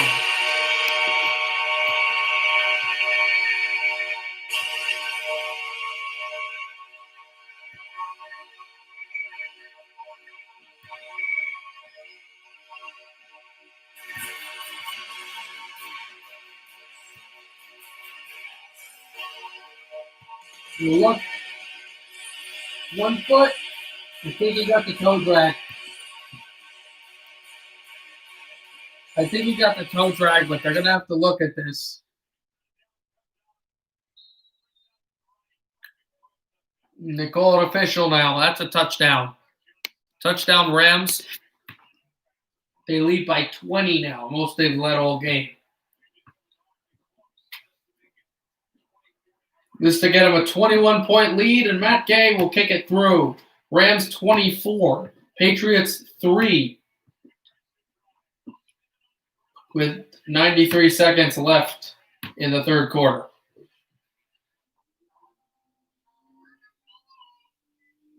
All right, I'll let you know what happened. It was disgusting because, the Minnesota. Minnesota got a 1-0 lead while we were streaming, which I thought you knew, which I had said. Then they get a 2-0 lead later on a great cross. They're languishing around Seattle. They're not having too many chances. In soccer, you can have 4 substitutions, but they come right off the bench. But in basketball, you can substitute whenever you want. The whole play stops. Play kind of stops for soccer, but only briefly. But you can't have line changes. It's kind of in the middle. So they had made their 2 substitutions, and usually substitutions are just, the guy, you're winning a big game, and the guy comes off for yay, or just everybody's tired. Well, they brought some of their big scorers out, and they made their first substitution. And then Seattle's making some rushes down the field. They make some plays, they get in, and they bring in this guy named Bruin, and European, I think, French kid, and it's spelled just like the Boston hockey team. Bruin, but Bruin. And so Bruin gets the ball, and he taps it through to make it 2-1. So now it's a game. Now, this guy, that's for Seattle. Seattle cuts the lead 2-1. This guy was literally brought off the bench about 8 minutes before he scored. Then Bruin turns the ball over. Minnesota has a decent chance, and then they turn it over again. Seattle then, the ball gets lobbed out of play again. Seattle calls another change. They bring in a defender, left back, named Svensson.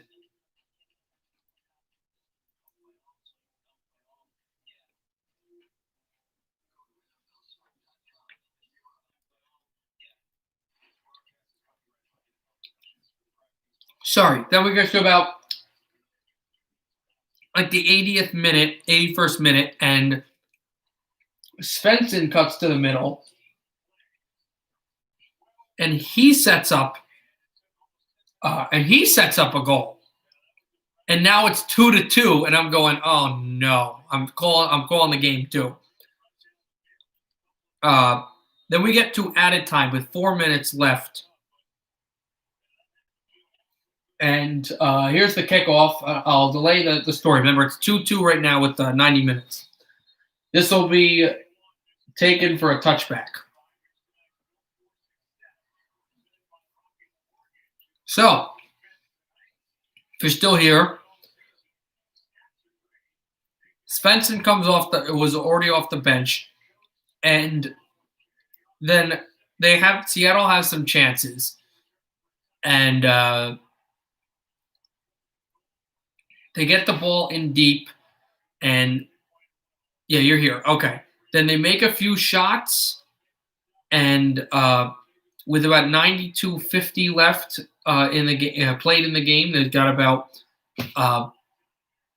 a minute and 10, as that's a run by Newton for about a few yards for second down, and Svensson taps home the rebound with a minute left in the game to give Seattle a 3-2 lead when they were losing 2-0 with about 65 minutes left played in the game, which is 25 minutes. It was unbelievable. It was a collapse. It was an absolute collapse. There weren't that many goals scored, but it was a collapse. And also the fact that the two guys that went off the bench that were not starters, that were bench players, and Bruin and Svensson score all three, are involved in all three goals that Seattle scored, have 3 points, where Bruin had a goal and an assist, and Svensson had a goal and an assist. And Svensson, the defender, scores the winning goal. And I had my head banging on the desk by the computer at the end of the stream. It was really hard to digest. 4th down. Rams make a big sack on Cam Newton while we were talking. Another sack. Patriots can't get anything going, and it will be a Patriot punt. So what do you think about that game? What do you think about those circumstances?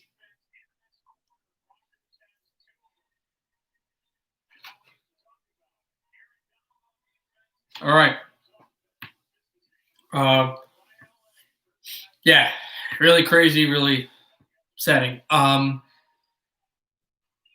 What is your progress on that second Blackhawks captain that won at least 2 cups straight with the Red Wings?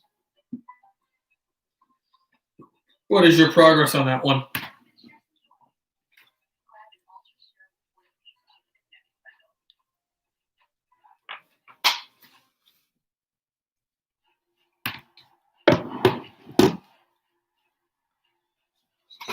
Let me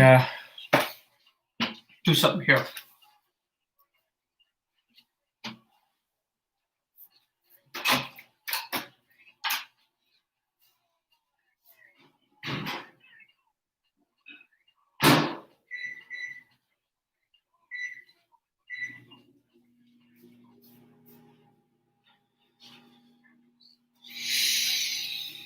Yeah, let me know do you want any hints for the other one?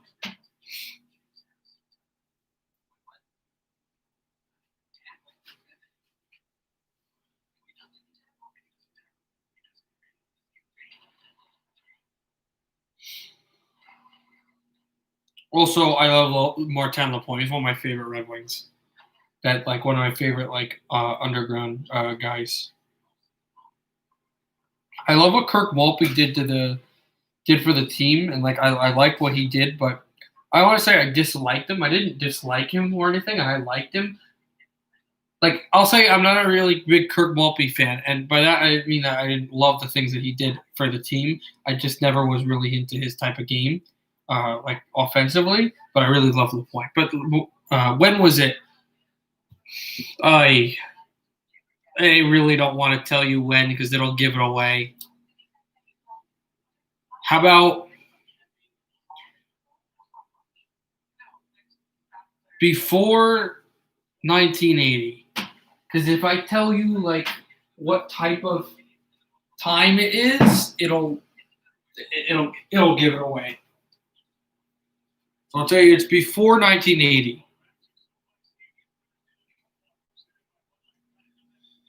All right. We are back. How long is this?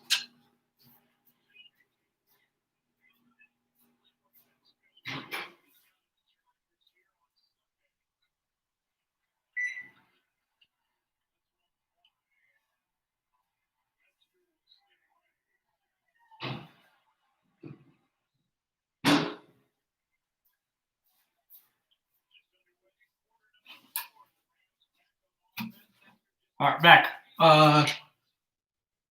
The fourth quarter, Rams are getting the ball back after the Patriots punt for some reason, and here we go.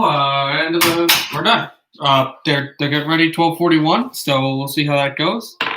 So that actually worked well. I'm just gonna tell you that happened before 1980. I'm not gonna let you know anything else more because I don't want to give it away.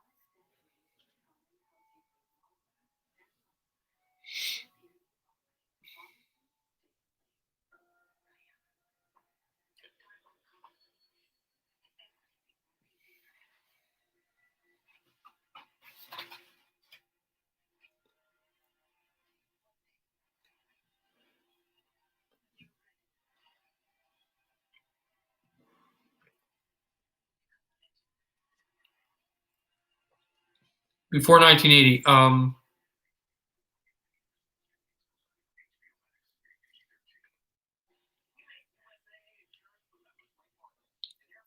what is your last guess? This is another one that took a long time, so let me know if you just want me to tell you.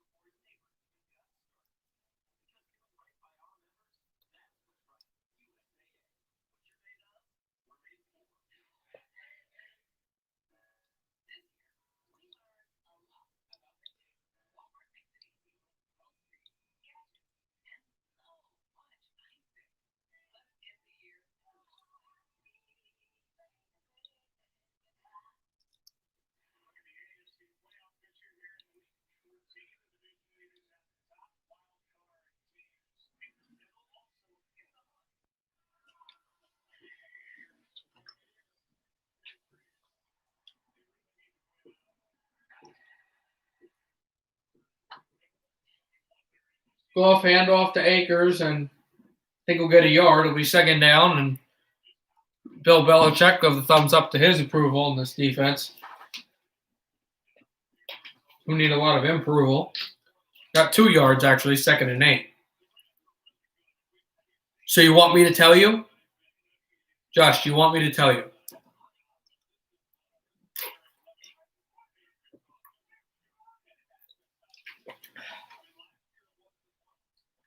Here is Goff.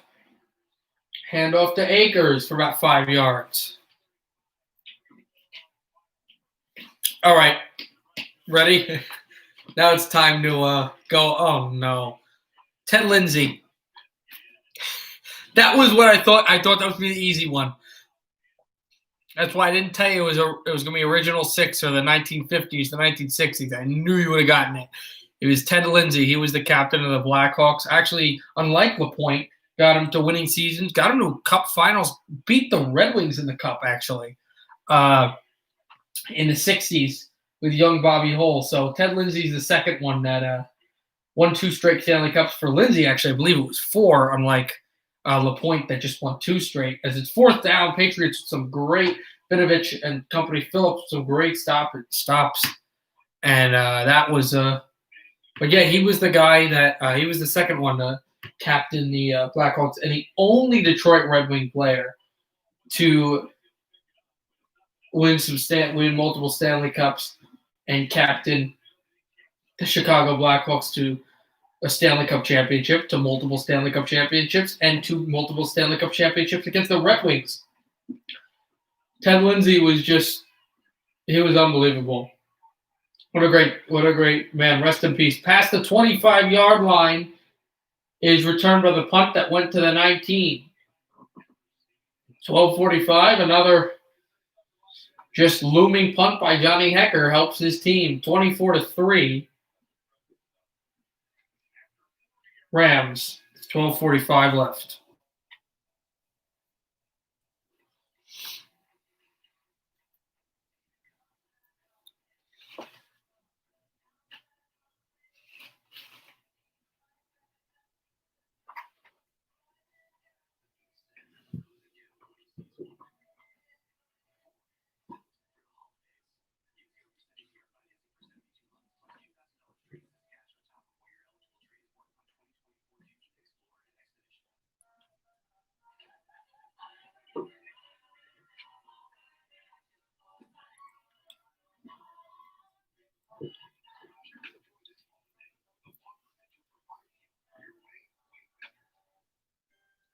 Are you going to say dumb?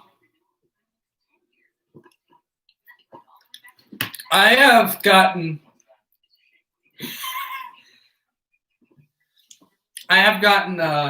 really good at some of these.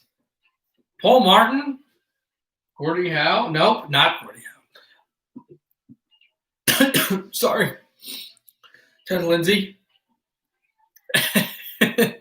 Yeah, it's one of those that goes, oh no.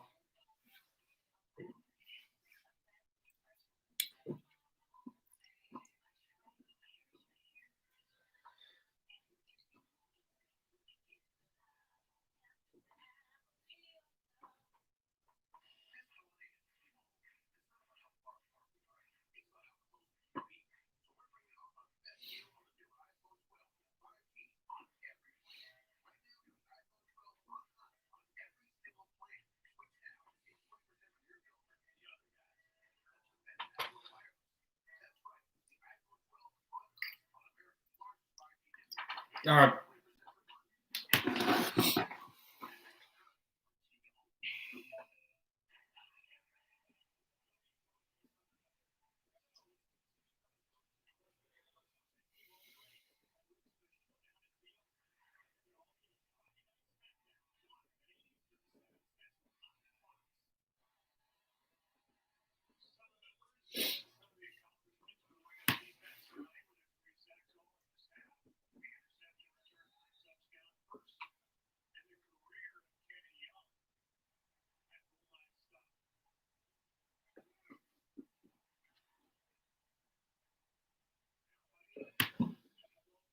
Here is Newton under center. Cam is brought down again. Another sack.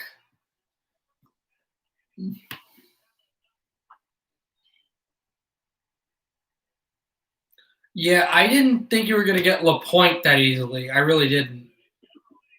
That thought it was going to be the other way around for you because that's a widely known fact. All right, this makes you sound like an idiot. I didn't mean to do that.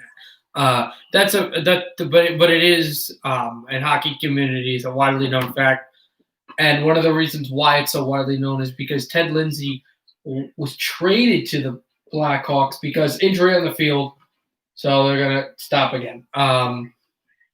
Ted Lindsay was traded to Chicago because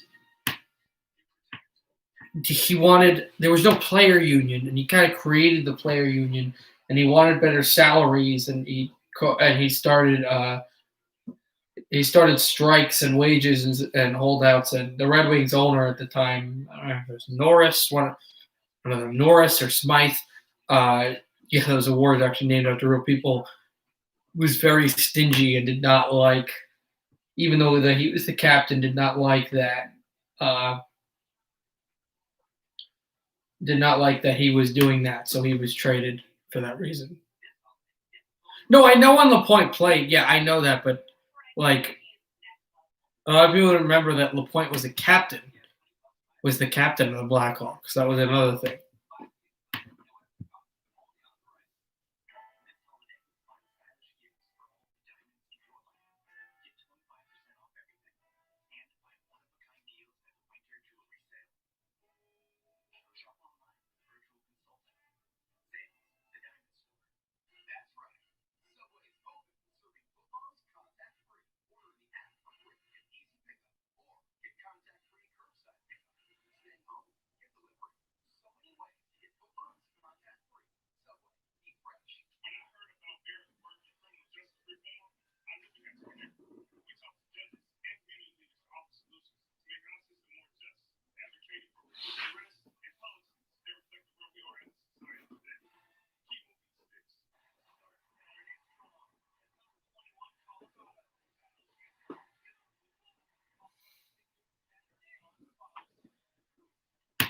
2005, 2010 was the best time of hockey for me. Yeah, I didn't really watch hockey at that time. I didn't watch hockey at that time, but in my opinion, the best period of hockey was probably from about 1995 to about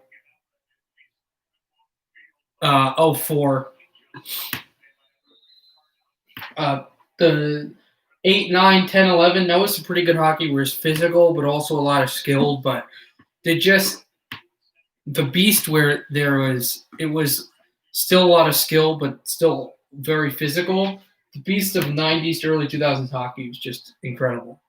Oh, what I watched. Well, I've only really watched for, like, as a diehard fan for this past decade, so I can't touch on those past years.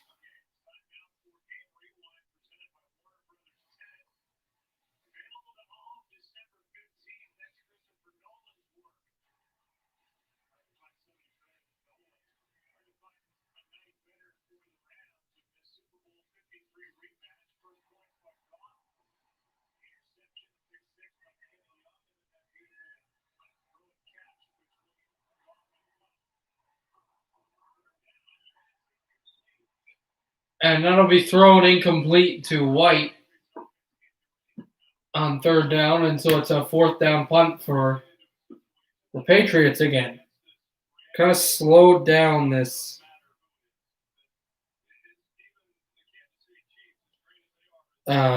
this game.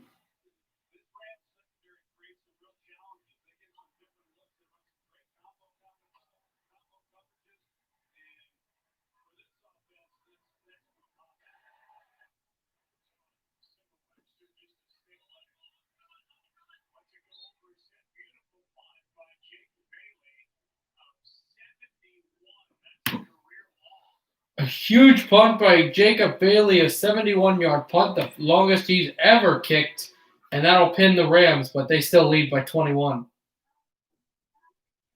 Gonna have to rely on the blocking of big offensive linemen like Noteboom, as you see Aaron Donald smiling on the bench, and this running game that has just not ceased to amaze. Hasn't ceased to amaze. I can't talk.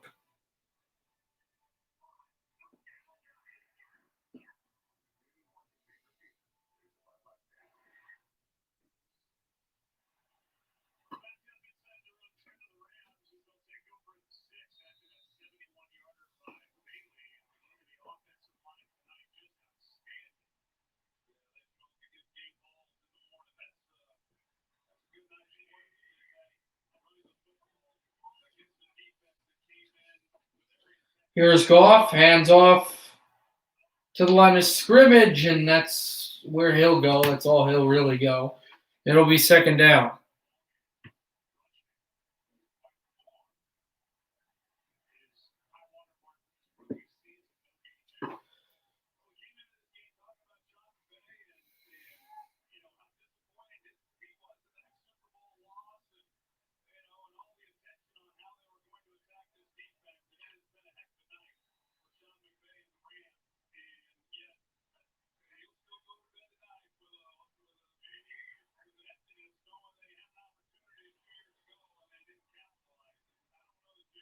Here is a running play over. Still, the Rams tried to push that, and they were able to get too much on it. 3rd and 6. Aaron Donald's getting his helmet on. Pretty positive that hit. They'll have to come in, although they're like gearing up. The defense really believes that this defense on the bench, I'm talking about the Rams defense, really believes that this drive is over for LA because they've got their helmets on, sideline, screen incomplete, and no, they're saying fumble. Oh, and Jackson ran it into the end zone for the first touchdown of the night, but they called it a fumble, incompletion, immediately as he scooped it up.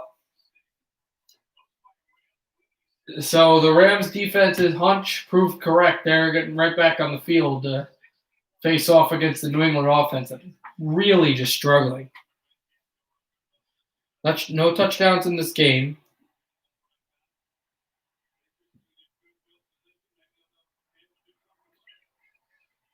Pecker is going to bounce this punt to the 35-yard line, taken back, reverse field, past the 50, past the 40, reverses field again, past the 35 to the 33.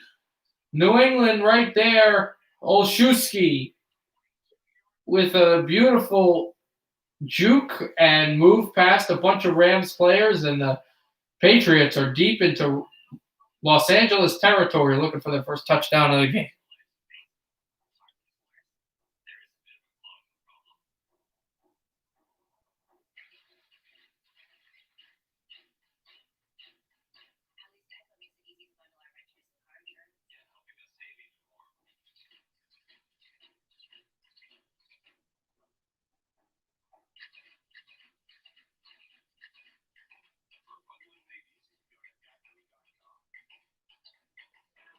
So, still waiting on some of that.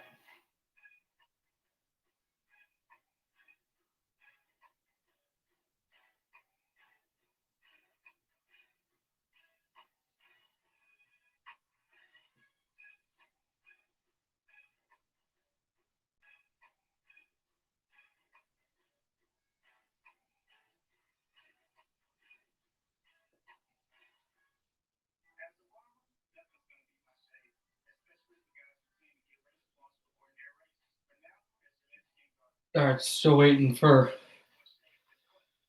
England to get this ball back. See how that goes.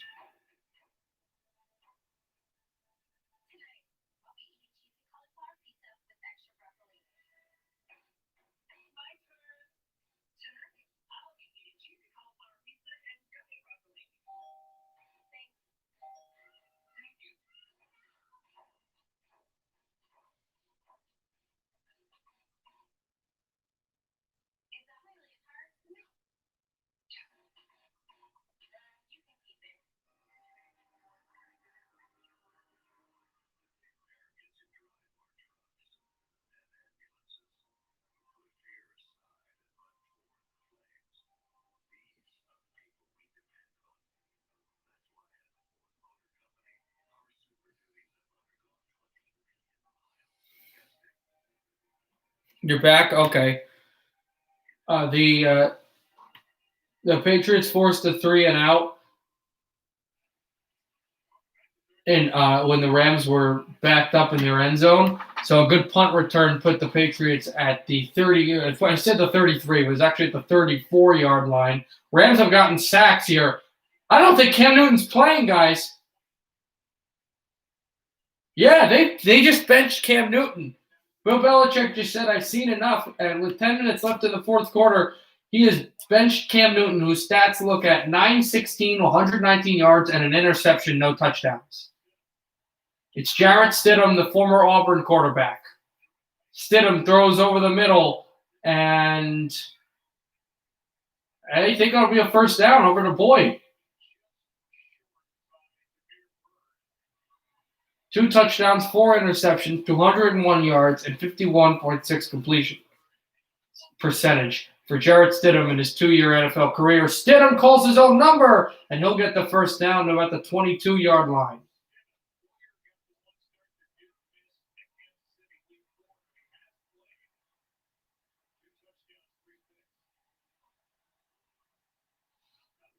Two of 2 for 9 yards in this drive, Stidham. Stidham fakes it. Stidham goes down.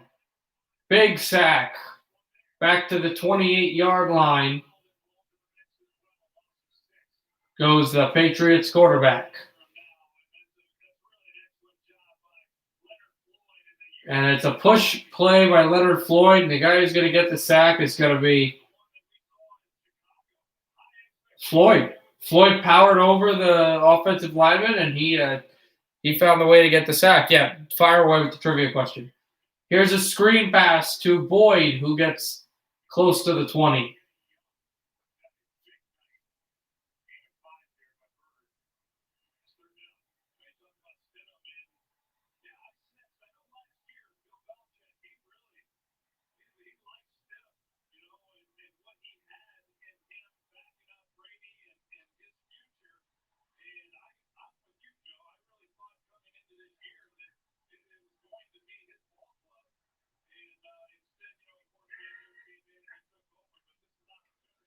Stidham a shotgun snap. He's going to throw this one over the middle, and he's going to find a man, but it's going to be short by about 4 yards. It was Myers. A gain of 7, so it'll be 4th down. See if the Pats go for it. I don't think they. Oh no, they will. They will with 7:36 left, and if the backup quarterback can't get the first down here, it's pretty much game over. Any chance New England was to get back into this game. 1981. Okay, I see that date. 7:20 left in the 4th quarter. Here is Stidham. Stidham escapes, throws. He had a man, but the deflection was too much. And it's going to be an incompletion on 4th down with 7:16 left in the game. The Rams take over. Floyd with a hit on Stidham and just a perfect deflection down low. And he went right to the tight end. And Floyd had a hand in on the shoulder. And then this is a perfect play by Hill, who's had a really nice game. He did get called for a big penalty earlier in the game, but that's really been a sore spot for one of these great performances. Here's Goff, and a penalty's on the field. Looks like it'll be against the Rams, and it will be.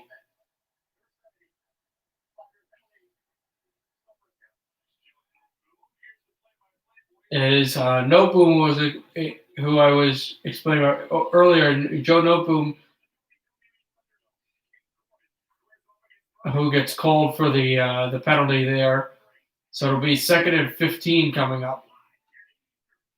What team set a record for the most players scoring in one game and how many? Also against what team? Bonus final score.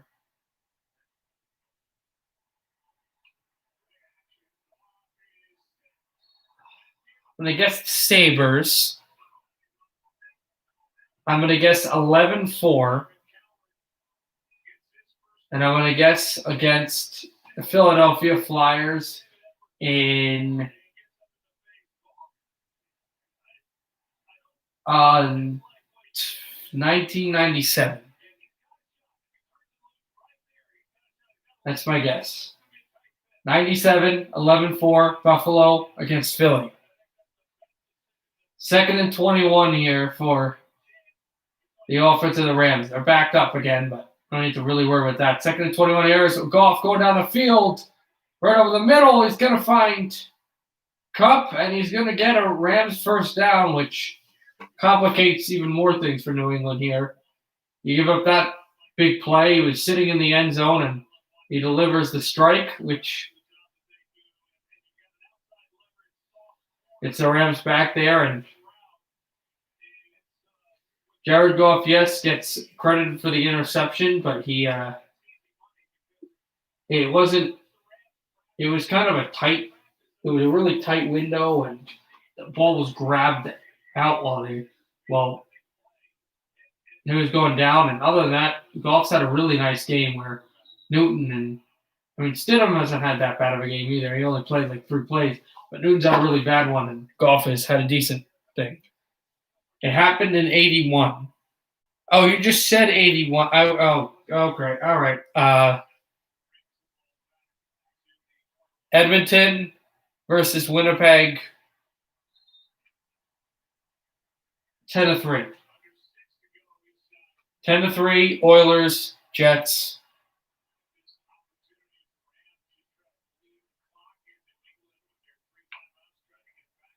That's my guess.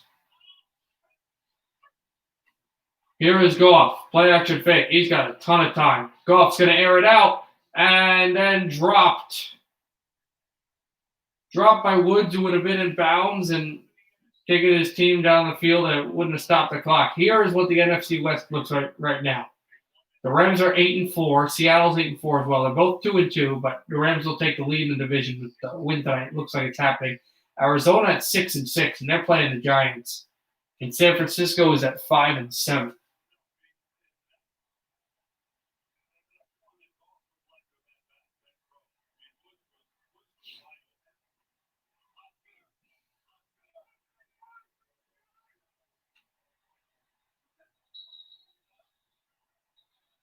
For the other games in the NFC West teams, it doesn't matter.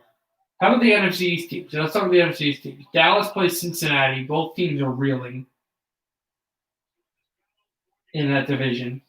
The Cowboys, believe it or not, as bad as they've been, actually are going to be favored in this game.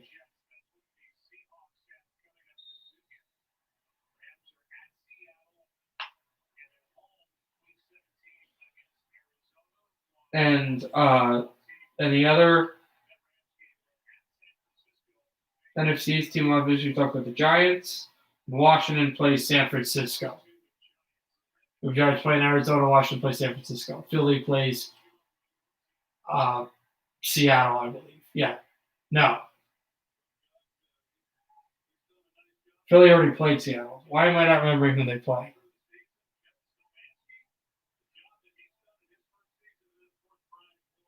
Also, it was against Winnipeg, and how many players scored? 5. Was it Edmonton? Was that correct?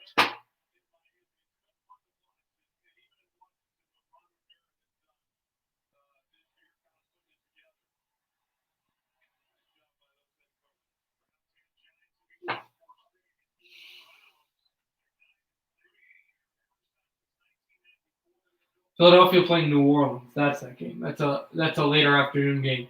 Vinovich takes down Akers to make it 4th down.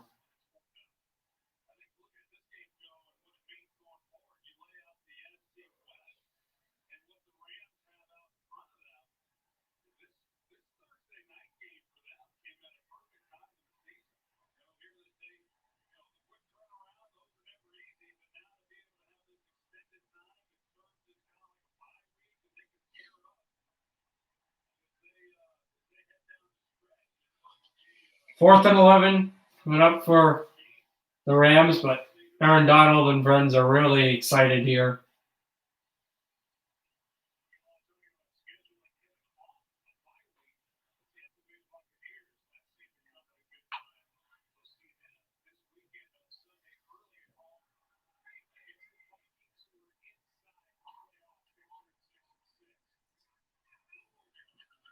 Here is a punt to be taken past the 40 and got for a 4-yard gain by Olszewski to the 44 of the Patriots, but a penalty is on the field again.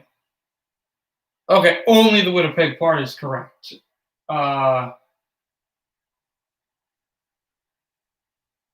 knowing that in the 80s, division rivals played each other a lot more than like an East team. So it wouldn't really make sense for a team to go crazy that didn't have that much of a rivalry with them. So my guess is going to be I'm not thinking though it's in that Western Canadian division. I'm going to go with the Blackhawks, and I'm going to go with 6 different players scored because if I remember correctly, Calgary had a big rivalry, and Calgary would go crazy against Winnipeg, but I don't believe that team was in Calgary yet. I think they were still the Atlanta Flames, and they were not that great of a team. They were not a big super team until they went to Calgary. It was weird. It was almost like Quebec, although Quebec was a very good team. But in Atlanta, they were decent, but they struggled at times. So I'm guessing the Blackhawks.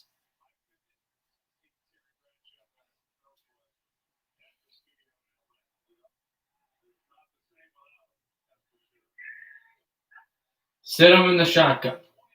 Stidham throws it over the middle, and he'll get N'Keal Harry on that. 6-yard gain as New England continues to march.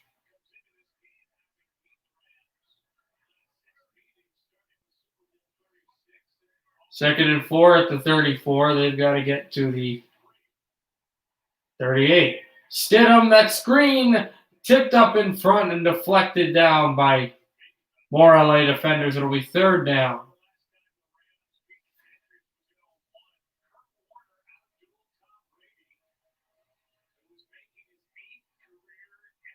The Rams have not beaten New England, believe it or not, in a game since 2001 in the regular season when they won 24-17.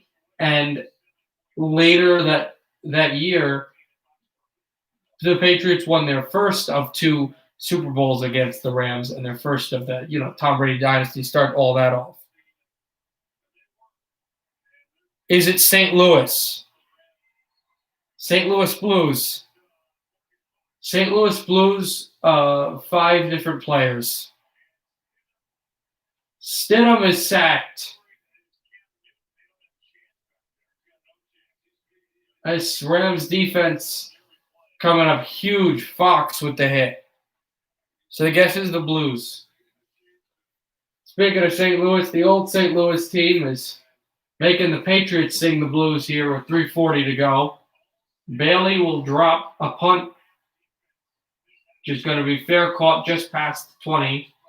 Yeah, the motor back to the 13. Not Blues, not 5. You said it was close to Chicago. Is it the North Stars?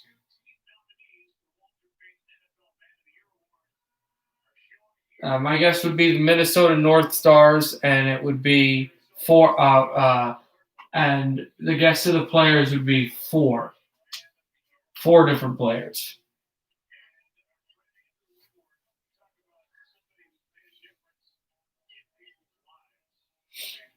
Uh,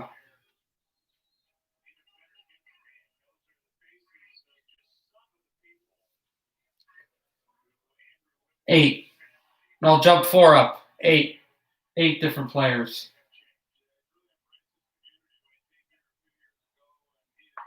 8 different players. Goff, hands off just past the 20, and now they're just trying to milk all the clock. New England has 2 timeouts to go and also the 2-minute warning. But still trailing by 21, as we know. Getting closer. 10? Is it 10? My guess is 10.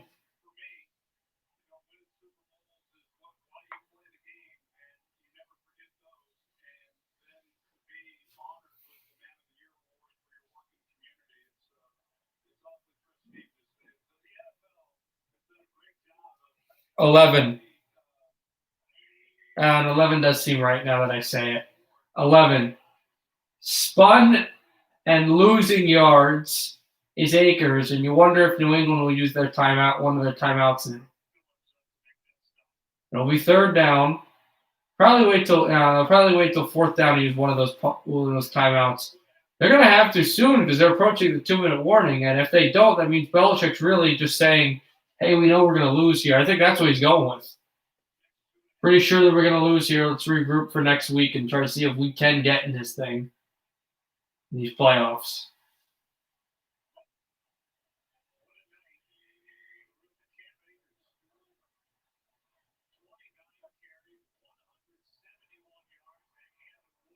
Also, pretty sure after this game, if no, I'm just trying to think in my head.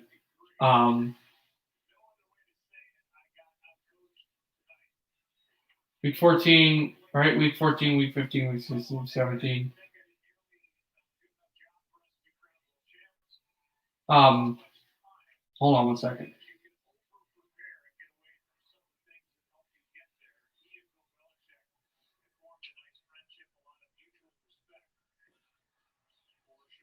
I think because the Bills got the tiebreaker, I'll have to look at the teams, but there might be an elimination tonight. Not from the playoffs. 15-2. Okay. Wow, that's crazy. I feel bad for Winnipeg.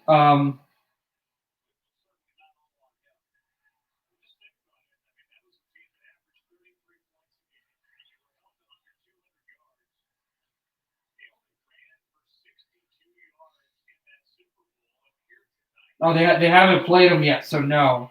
So no, it doesn't happen yet. But if Buffalo beats Pittsburgh with this loss tonight that New England is having right now, no, I don't mean Arizona. Oh, yeah, the old. No, but I mean, I feel bad for them. I really like Arizona. They're my fifth favorite team, but that specific Winnipeg franchise from like the 80s and the 90s. I always felt bad for them. This is going to be returned. Oh, returned close to the 15. That's where they'll go. And that'll be 2 in the morning, I think, right? So no, I was saying with Buffalo is if Buffalo beats Pittsburgh, I don't think they'll clinch. Hold on, give me a no. They definitely won't. They won't clinch the division, and I don't know if they'll clinch a playoff spot.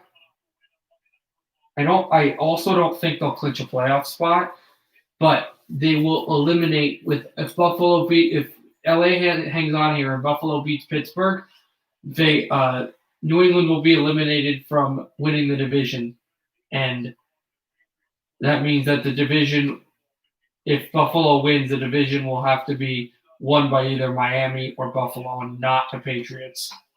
So Bill will have to beat the Steelers for that to happen. So 118 left in the fourth. Here's Stidham under center. Stidham hand off.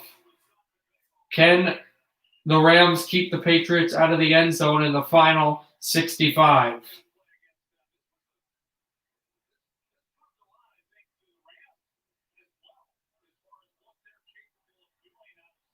Aaron Donald getting closer to the most sacks ever in the first 7 seasons of their career. DeMarcus Ware is ahead of him with, which was at 89, I think it said, and then 110 is the minister of defense that are going to catch him.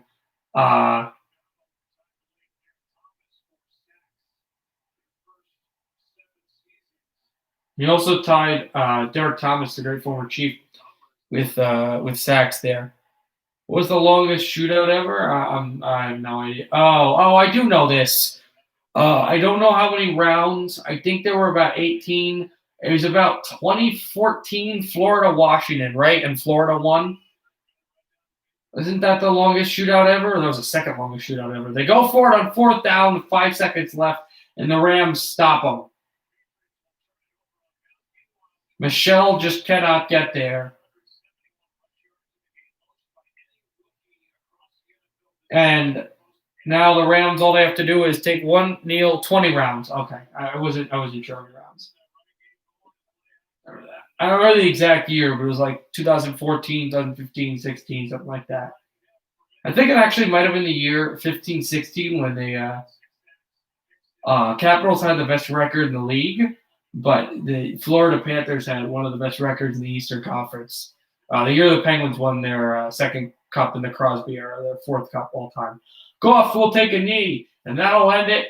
They had a touchdown, New England, with the pick 6, but that was wiped off. And so after that, no touchdowns, not even close for New England.